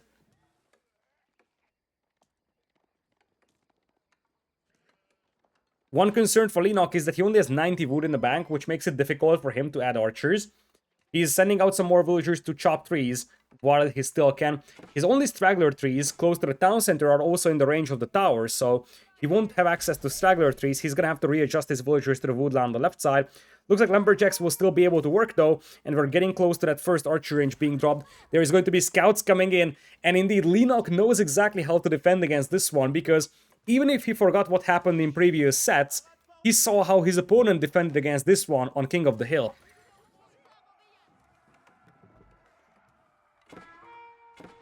Archer range now on the way here for Leenock. MarineLorD not going up to feudal age just yet. And you see the Khan is harassing those lumberjacks a tiny bit. But one of the key elements here for that town center position for Leenock is that it's close enough to the wood line to protect the villagers from the spearmen. So for a brief moment you could see MarineLorD trying to push in with the spears. And Leenock was just like, okay, I have my town center guarding my vills. He's going to send away his villagers to the left side, readjust the lumber camp, add a couple of archers. And the first archer pretty much needs to make sure that there is no tower that's being snuck upon that other wood line. Because if there's a sneaky tower over there as well, things could get a little problematic for Leenock. But as you see, he's sending the scouts over there. He knows very well that MarineLorD has to drop a tower there. And from that point on, looks like he didn't finish the archer range for a brief moment. Bit of a mistake there. Not a disaster though. And as things stand, MarineLorD is calling off his villager. He's going up to feudal age. He did not accomplish pretty much anything with this tower rush, aside from the fact that he made the French player add an archer range, which he probably would have added anyways as a response to future spearmen fighting off his cavalry. Now the next question becomes whether or not Leenock will go for professional scouts, because with that many scouts, of course, after burning down the towers, he needs to find a good use for them, and one of those good uses could potentially be just going for professional scouts. Of course, he doesn't have a mill right now, he doesn't have gold, so it's a long-term story. But now he's pulling out all the scouts, he's sending them in. Those are the cheap torch units that also get healed up after combat, so really, it's very difficult to lose any of them. They do a lot of torch damage, and after that, once you clean up the tower, you get back your full HP. You gotta be careful though not to fight the spearmen though. That's going to be 1 scout taken down. Was that even? Yeah, that was 1 scout taken down. Looks like the tower is now being set on fire. Since the villager is nowhere close, you can just leave it like this. Set it on fire and then let it burn down so you don't lose more HP. MarineLorD on the way to feudal age just now. He's rushing up the deer stones as we speak. He's readjusting his army to the right-hand side tower. Boy, oh boy. Same thing happening over here. Leenock coming in to try and burn down this tower. And then the next step in this build is sending those scouts forward, supported by the archers, and targeting the Ovu. Because your opponent is only on spearmen right now. If you can burn down that Ovu, that's a jackpot. Looks like the spears are working away against that horseman. It's going to be Scout surviving for the time being, it seems. And it looks like the tower is getting burnt down. 1 archer was lost. Spearman once again jumping out, but the micro is beautiful here from Leenock. MarineLorD is jumping back into the tower, but ultimately, his entire army here is gonna get cleaned up. The Khan might actually get away, and he might get a kill on that scout. Indeed, the scout is taken down, but that's all that MarineLorD was able to accomplish. Now, truth being told, MarineLorD's resource bank isn't looking that bad. So, Castle Age is within reach for him. Fast Blacksmith coming in for Leenock. I think for Leenock, the target is now obvious. He needs to hit the Ovu. He needs to make sure that even if his opponent gets to Castle Age, he cannot really do much with that. And that's exactly what he's going for. He's sending forward the archers, he's sending forward the scouts. And the thing is that if the scouts weren't there, this wouldn't be threatening for MarineLorD. But now that the scouts are there, it's suddenly a lot more dangerous. Because the scouts can easily burn down. Oh, that's a surround. That's a surround on the con. Disaster strikes MarineLorD. Everything is going bad for MarineLorD in what is a decider game now. Match point for Leenock. 3-1. MarineLorD's tournament life is hanging on this game. And he just lost the con. Disaster after disaster. He's gonna have a stable that's going to allow him to get some horsemen out. These are some Dark Age horsemen only though. He doesn't have the Feudal Age upgrade on them. And Leenock has a barracks. Leenock has researched the hardened spearmen as well, so I assume that Leenock has some spearmen coming forward. It's possible that we're even seeing some knights coming in. And now, seeing the stable, Leenock is going to call off his forces for a brief moment. He knows that he needs some more must over here. Did I just say must? No, I wanted to say muscle. That's what I wanted to say out there. So he needs some muscle. Probably some spears. Could be some knights as well. MarineLorD will try to get some raiding going. He also has some spears hidden over here. Meanwhile, on the other side, double barracks spearman push coming in from Leenock. He knows very well that his opponent might struggle against just mass spearmen, and he can start burning down that Ovu. And if he can cut off MarineLorD from the Ovu, it's going to be disaster. Siege engineering also finished for Leenock. So this is the time where he can start thinking about battering rams as well. He's trying to burn down the Ovu as we speak. No archers to support it just yet. Where did the archers go? Here comes a counterattack. MarineLorD trying to get some damage on those lumberjacks, but ultimately fails to do so. But the archers and spears are now coming in. A quite unconventional unit composition for a French, but a unit composition that's capable of beating whatever MarineLorD has, really. Because spearmen will just be able to take down the horsemen, the archers pick off those spearmen very easily. And guess what? The Ovu is being burnt down, and now the barracks and the stable is in danger. MarineLorD is at a pretty decent resource bank. 800 food, 600 gold. But can he get to Castle Age? That's the big question. He's still active with those horsemen harassing the opponent, but battering rams are being milled. New Khan is out on the battlefield, but the Ovu is now burnt down. And the bigger question, the production buildings, you have to call those back right next to the town center. Indeed, they're being packed up as we speak. Now the base of MarineLorD is going to be very, very compact, but it looks like he's not going into Castle Age. He's forced to add some more army here, and that's going to delay his Castle Age progress. Doing more damage here is going to be very difficult for Leenock, but he has a battering ram, and that's what he has to utilize. He needs to keep those spears and those scouts alive, of course, especially the spearmen will be vital. Looks like it's a bit of an overextension. He tried to snipe down that production building. That was the stable that was fleeing over there. Battering ram still knocking on that barracks, almost set on fire.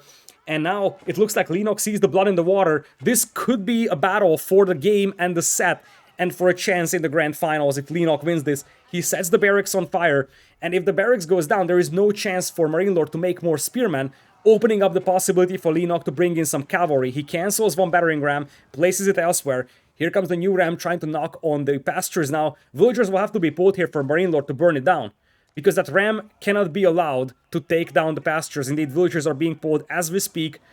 MarineLorD still has the better resource bank among the two players, but military numbers are still looking way better here for Leenock. He's going to pick off a couple of villagers. He forced those villagers outside the base. Looks like he's getting one only. Not necessarily spectacular for the price of a ram, but he's definitely putting MarineLorD in a tough position here because the pressure is massive. And I think the best move that Leenock could make is make a tower. If he can make a tower behind that wood line, that would be devastating for MarineLorD. Because that's basically the only part of MarineLorD's eco that's still, to a certain extent, functional. Now, Leenock has to be careful because MarineLorD is massing a lot of cavalry here. We're talking about 8 horsemen. Spearmen are there in reasonable numbers, but especially if MarineLorD can pick off one of those spears with the archers, that could easily turn things around. Nice move over here from Leenock in the meantime, garrisoning the spears into the battering rams. And you see, MarineLorD is hiding the horsemen inside the town center. He doesn't want to show his numbers just yet, but soon he will have to because the pastures are going down. And that's a very clever thing to do right now for Leenock. Kill the pastures, destroy MarineLorD's food eco. The horsemen now jump out. They will try to jump on those rams. One of the rams gets surrounded by villagers here. Here comes the counterattack. Spearman numbers not looking spectacular for Leenock. Looks like MarineLorD might be able to turtle this out and hold off this assault. He's going to lose quite a lot of horsemen in the process. The knight is also going to help substantially here. But all the pastures are gone, and you gotta wonder what exactly is left from the eco of MarineLorD here. He's going to win the battle, but that war is going to be a lot longer. And I'm not exactly sure what's the next step here for MarineLorD, because MarineLorD has a lot of rebuilding to be done. Behind this one, the villager counts are still relatively even, but new pastures will be needed here for MarineLorD, whereas on the other side, the opponent is still able to access all those resources lying across the map.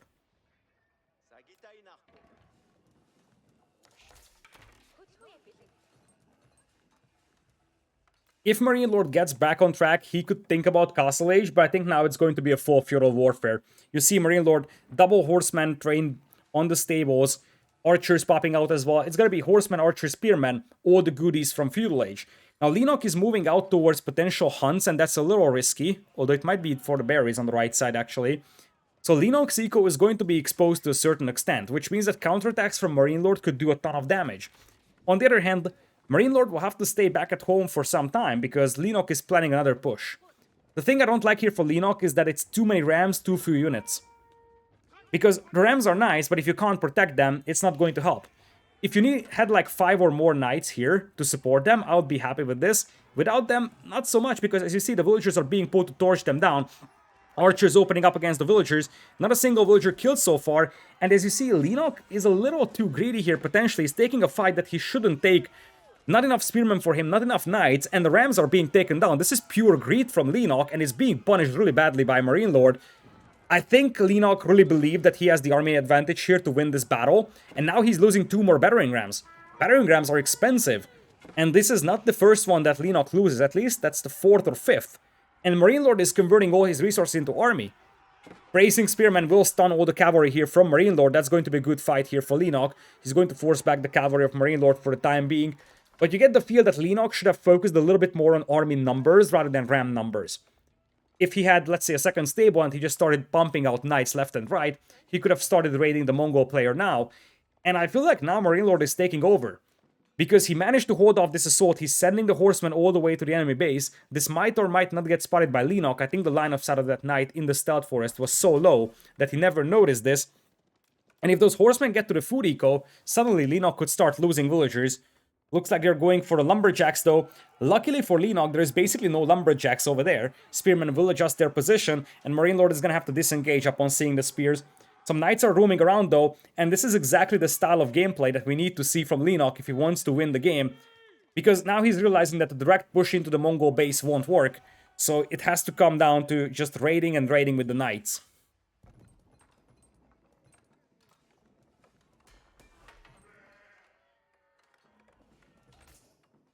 MarineLorD banking up a ton of resources, and he's getting closer and closer to Castle Age. Leenock isn't doing badly with the Castle Age timing either, but he lost track of those horsemen for the time being. Looks like he's going to engage them with the knights for a brief moment, and then MarineLorD will disengage. Looks like he's losing 1 knight here to the cavalry charge. Meanwhile, on the other side, now we are seeing an increased number of knights coming in for Leenock. He's grabbing chivalry.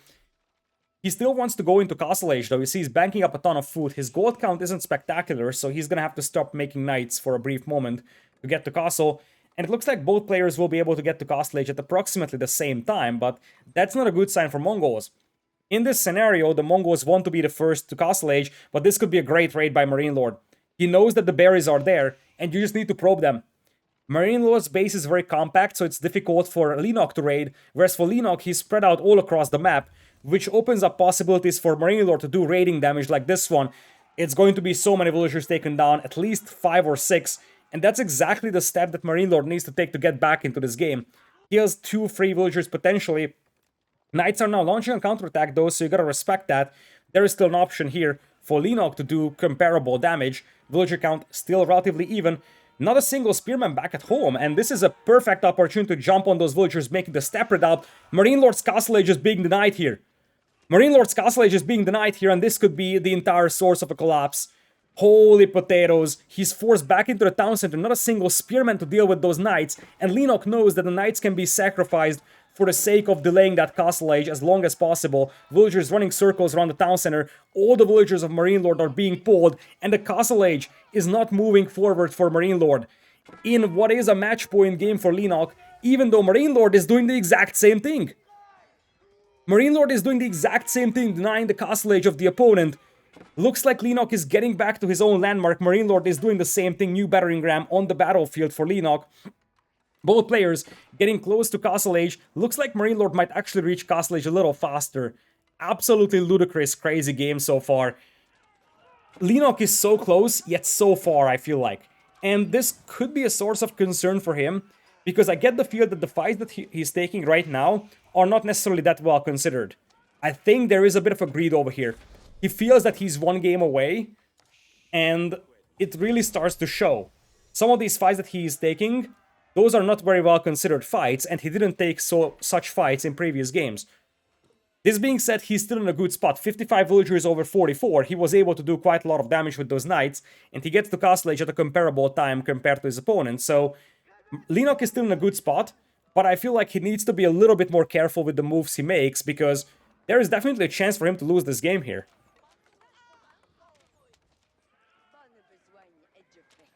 Defensive tower being made on the wood line will be denied by MarineLorD. He's diving in with the archers. Not a single unit that deals with those archers right now on the battlefield for Leenock. Leenock has just spearmen only. That's the only unit he has. On the opposing side, you do have some lancers, you do have some horsemen coming in. Horsemen still roaming the map, hunting for villagers. And you gotta know that if you're Leenock and you have resources outlying on the right side, for example, like that hunt, you want to make a defensive tower over there. Looks like the horsemen are roaming back. They're looking for hunts. They know that there has to be a hunt somewhere. They don't know the exact spot, but they know that it's there. And now they find the villagers. And this is, once again, just a little too greedy for Leenock. It really feels like he did not expect the opponent to launch a counterattack, or he did not expect the opponent to find those villas. And suddenly, Leenock could start losing villagers as he's addressing that issue on the right side. The Lancers of MarineLorD are coming in from the left. And suddenly, the eco of Leenock is under so much pressure. Veteran Royal Knights on the battlefield now, as we do have the Spearmen now being picked apart by the archers. I get the feel that now MarineLorD is in a whole different zone. This is probably the best game so far played by MarineLorD, and it comes at the best possible time. Still a relatively even game over here with the villager count slightly in the favor of Leenock, but it's 17 army versus 14, rather even numbers. The unit composition, however, heavily favoring MarineLorD.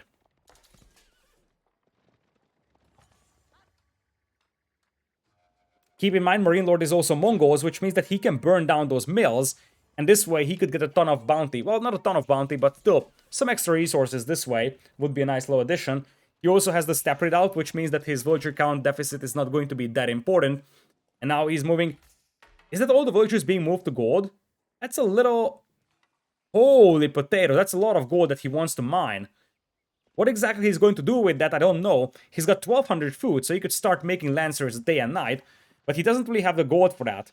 So I guess he's just sending out 50 villagers on that gold mine, so he's gonna have a good enough gold income to keep making knights at this point. He's also mixing in some archers.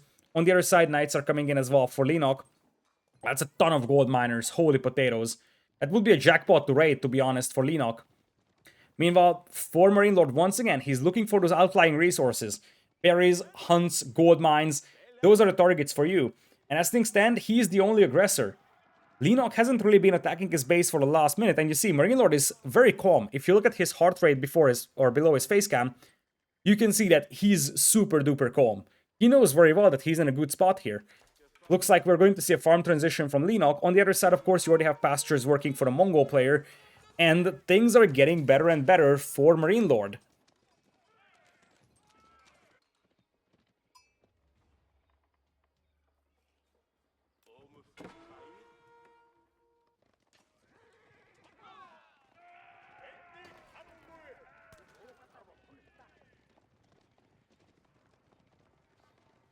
MarineLorD at 28 army, he's got some crossbows, he's got some lancers, he's got some horsemen and some archers. So, a very diverse unit composition, something that's difficult for the opponent to stop. And given the fact that while Leenock's army numbers are comparable, but most of his army is spearmen, it's definitely a terrible position to be in.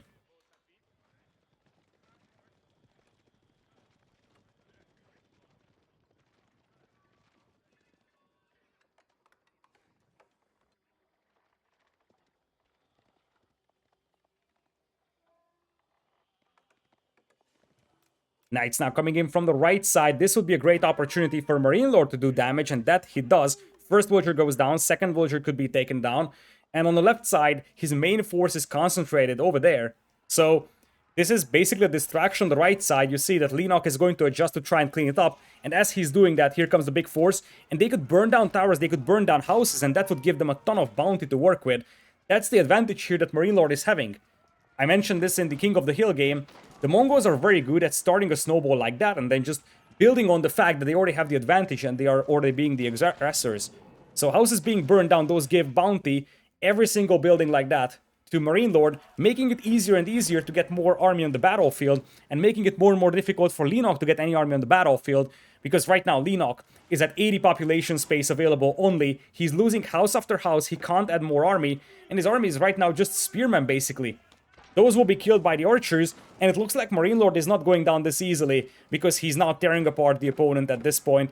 Knights are still coming back, and there is a couple of crossbows here for MarineLorD to fight that. He's got some lancers. He's taking down the opponent's base, and I love the way that he's focusing down the houses. He knows the importance of just making sure that Leenock doesn't have the appropriate population space. He knows the importance of just being able to burn down those buildings and getting all that bounty for himself.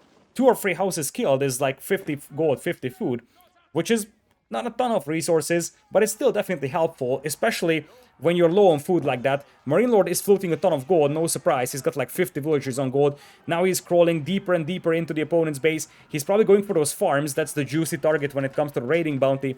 His opponent, Leenock, is low on food. He had the guild hall set on food. Looks like the reinforcements will be intercepted here by Leenock, and he's charging in with all the spearmen. Mangonel is not necessarily set up, but they could get a volley out here quite easily. And it looks like this is the final battle of this game in all certainty, because Leenock is sending in everything that he's got. He's trying to snipe down all those siege weapons. Archer is doing a pretty decent job against all of those spears. Mangonel is wiping most of those out as well. Knights coming back though, and those knights coming in from the behind could actually do quite well here. Did I speak too soon? Because still, the numbers are there for Leenock, and one of the things that happened for MarineLorD was that he wasn't really able to focus down the spearmen. So many of his knights were fighting spearmen, and that definitely made his fight way worse than it should have been. This being said, MarineLorD is still possessing a quite significant advantage in this game, I do believe. He's going to have the mobility aspect with those knights. He's dropping towers up north. Those have spring-golden placements. His opponent is trying to clean them up as we speak. But right now, the name of the game is denying Leenock from access to gold. Scuffle on the right side between the knights will result in MarineLorD retreating. And MarineLorD is struggling mightily with food. He's got some pastures, but you really get the feel that he needs like 10 more pastures here. Because he's got the gold. But the food count is just so disturbingly low right now for him. Villagers were pulled by Leenock to take that tower down, as he's getting harassed every single position, every single resource he has. Now the problem here for MarineLorD, as I said, is that his food eco is terrible. Especially for a Mongol player, 500 food per minute is bad. Meanwhile, on the other side, 1,000 food per minute for Leenock, so sustainability is on the side of Leenock at least.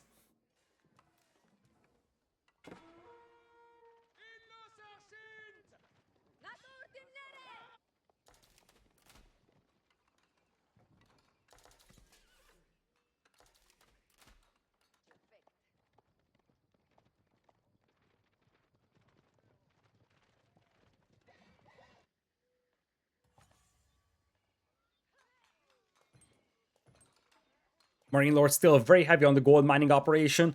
He seems to be very heavily occupied with microing his forces, because for the last couple of minutes he hasn't noticed that his eco is completely unbalanced. He's mining gold like there is no tomorrow, and I'm starting to wonder if this is deliberate. I'm starting to wonder if he's mining that gold because he doesn't know if that will be accessible in the future. Maybe that's the plan, I don't know, but it feels so weird. Second town center is up for Leenock, so he can start building up a villager lead, but as the lancers close in, all those villagers' advantage that he had are just disappearing. Leenock hasn't even noticed this yet. He's just now reacting to this, hasn't jumped into the town center either, and with that, Leenock is going to lose quite a lot of villagers here. Spearmen now adjusting to try and push away the lancers. Mobility advantage is on the side of MarineLorD for the time being. He's going to keep raiding and raiding the opponent. The thing that I really don't know is why MarineLorD's food eco is so bad. He doesn't seem to be very committed towards adding a lot of pastures. He's got some crossbows back at home, he's got some lancers back at home though, so he can take a reasonable fight here. In fact, it's more than reasonable. MarineLorD is working towards the relics as well with the shaman. The shaman does get picked off by Leenock. So far, 0 relics for either of those players, and Leenock is getting some walls up on the right side. He knows very well that he needs to somehow slow down this push, capitalize on that second town center that he just built.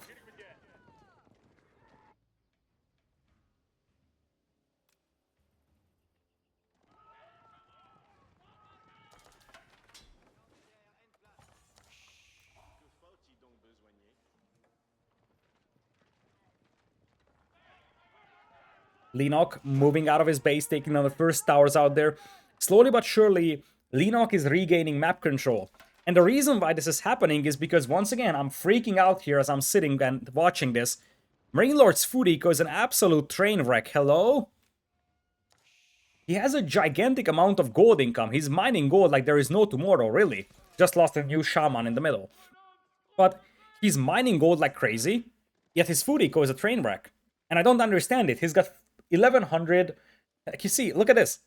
He's just now scrambling for berries. He has a 1200 wood in the bank, yet we are not seeing any additional pastures being added or any villagers being sent towards those food sources on the pastures. There are two options. He doesn't have enough villagers on pastures, or he doesn't have enough pastures to produce sheep. I think he has enough pastures, just not enough villagers gathering from it.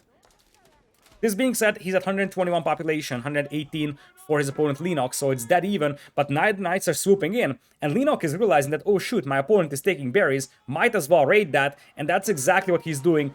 3 towers will be filled up with villagers, but the Knights can commit against this one, because not all villagers can fit inside, and MarineLorD, now he's in trouble. Now he's in trouble because so many villagers are getting absolutely massacred. He's down to 64, he's launching a big counterattack, but this is exactly the momentum that Leenock needed. Just killed like 15-20 villagers, and he struck at the heart of MarineLorD's eco, the food. The food that has been so problematic for so long, and now he just killed so many more villagers over there, gathering food. Leenock has got the food just pulled from the guild hall, so 3,000 food in the bank right now for him, but no gold. In fact, Leenock has absolutely no gold to work with. He has gotten a castle up in front of his base to start mining that gold. He's floating a ton of food. He should just sell a tiny bit and focus a little bit more military production-wise, because I don't think that he should think about Imperial at this point. There's too much pressure in his face. Instead, he should be launching wave after wave of Knight attacks into the opponent's base. He's got the fortifications back at home to slow down his opponent, although this town center is not being burnt down. Only 4 villagers inside, so you could borderline give up on that if you're Leenock.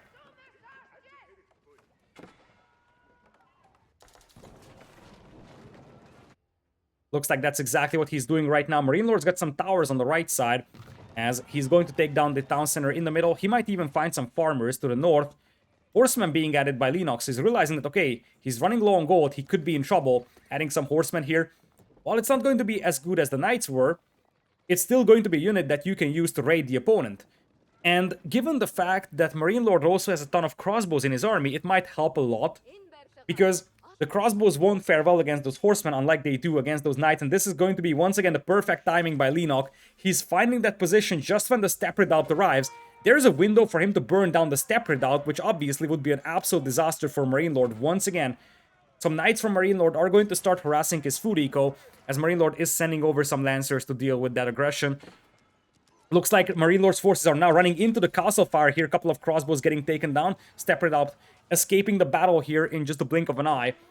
Leenock, however, at this pace, he's getting into Imperial because he just pulled out the resources, which were food, from the guild hall.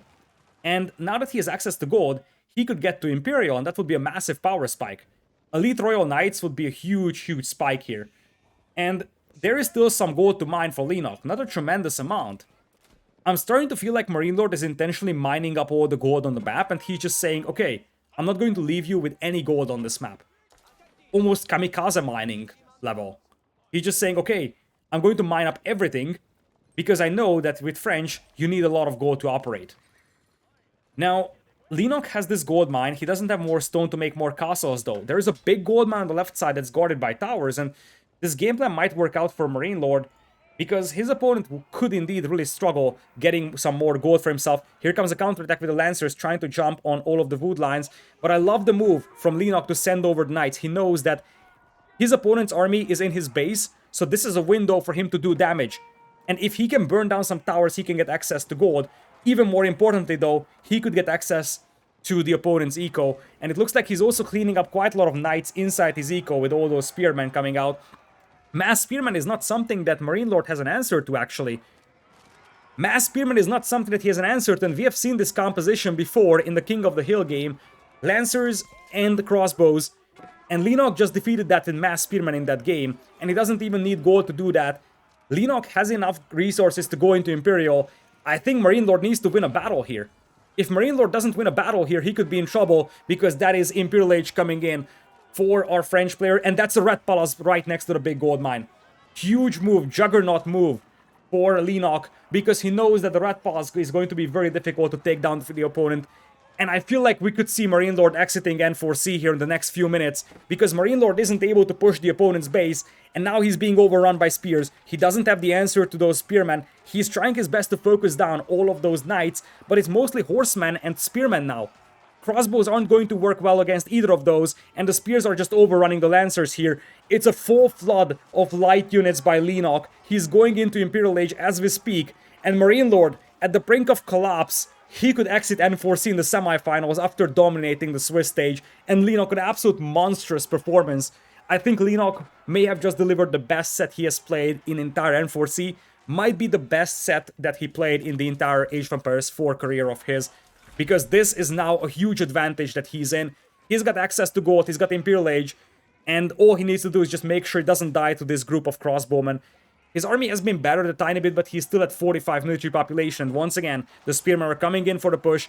He can get elite spearmen, he can get elite army tactics very soon. MarineLorD is switching into archers, but now is the time for Leenock to just get the elite royal knights and unleash them on the unsuspecting enemy. Knights were able to take down 2 Springolds here, and it looks like MarineLorD is taking a pretty good fight over here. Bit of an overextension by Leenock, but he's going to have access to the gold, and that's what matters. MarineLorD tried to starve his opponent out of gold, but that's not going to happen with the Red Palace now, protecting that last large gold mine.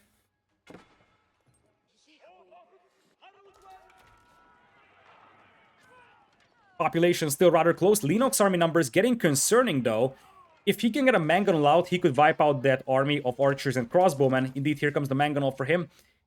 79 villagers versus 92, 34 army for Leenock as opposed to 49 of the opponent.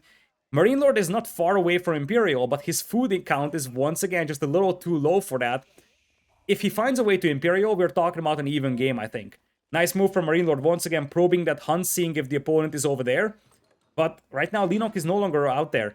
And I think the next thing that you need to do against the Mongols here is start walling up. Layer after layer of walls, making sure that the opponent has no chance of raiding you, because whoever gets a good raid in the opponent's eco might be able to win the game.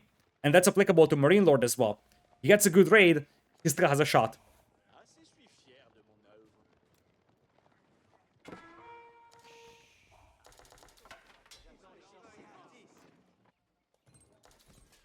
Looks like some knights are moving to the left side. You have seen the elite knight upgrade in for Leenock. I don't think he has royal bloodlines just yet, but the university should be built very soon. He could use royal bloodlines, he could use the elite infantry tactics upgrade. Looks like he's just going for those towers on the left side, but knights are sent over. And if those knights find this pocket, that might be the end of the game for MarineLorD. He can't afford to lose 30 villagers here. He's breaking into the opponent's base right now. Elite knights are holding him off for the time being. And indeed, the knights of Leenock are heading straight towards the base of MarineLorD. That's actually the worst place to attack, because that's where the production is. And the eco is not over there. The eco is here and here. So Leenock is just going to disengage. He might bump into those archers. He might actually get a successful charge on them even. But it looks like he doesn't want to fight. He's thinking twice because he's seeing the crossbows. And did I just see MarineLorD going into Imperial? Hang on. Hold the phone. Hold the phone, because this is not over yet. MarineLorD's army is still quite scary. You got some towers up north as well.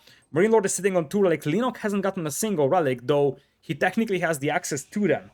And there's the White Stupa coming in, which will provide infinite stone for MarineLorD. More Springolds being added. I think the biggest problem right now for Leenock is that he's not taking the initiative. He's not really utilizing his Imperial Age advantage to either force an engagement or to just get some raids going. And the other thing that I didn't really see him do is raid key resource deposits. You could see that MarineLorD was probing the hunts, probing the gold mines. He knows that his opponent might be taking those and he can get villager kills over there. This is not something that you have seen from Leenock for a long time. He hasn't really sent anything towards this gold mine, anything towards the lumberjacks or potential lumberjacking spots for the opponent. Now Leenock is pushing up with a couple of towers himself. Here comes the army. There is enough tower spots over here for MarineLorD to jump into, but that's elite knights, that's elite spearmen. They can take those towers down quite swiftly, and that's exactly what they are going to do. MarineLorD is now cut off from gold, which raises different concerns. Okay, MarineLorD will be an Imperial, but how is he going to get the upgrades? Even if he's going non-gold costing units, talk about archers, talk about spearmen, he needs the upgrades.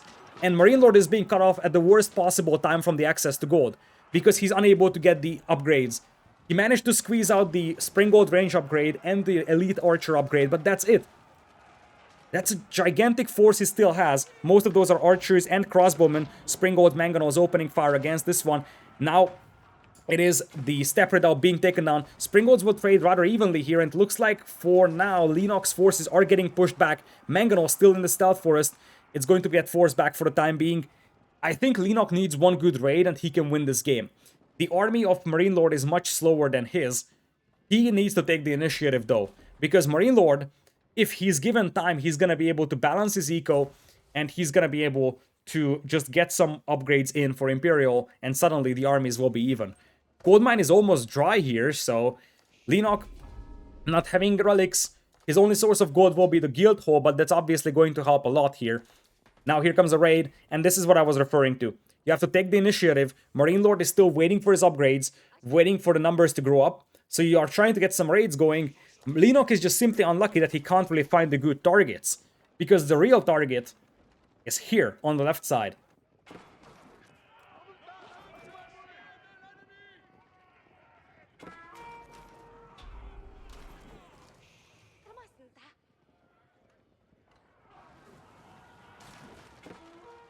Lancers are switching to the side here. This is a fight that Leenock does not want to take, but he's combining this push with a push in the middle. And you see that the moment the opponent pulls away his forces from that gold mine, he's going to push that. I think he's crawling closer and closer to that gold because he wants to take it. It's not just one big gold mine, it's actually two gold mines. There is a small one right next to it.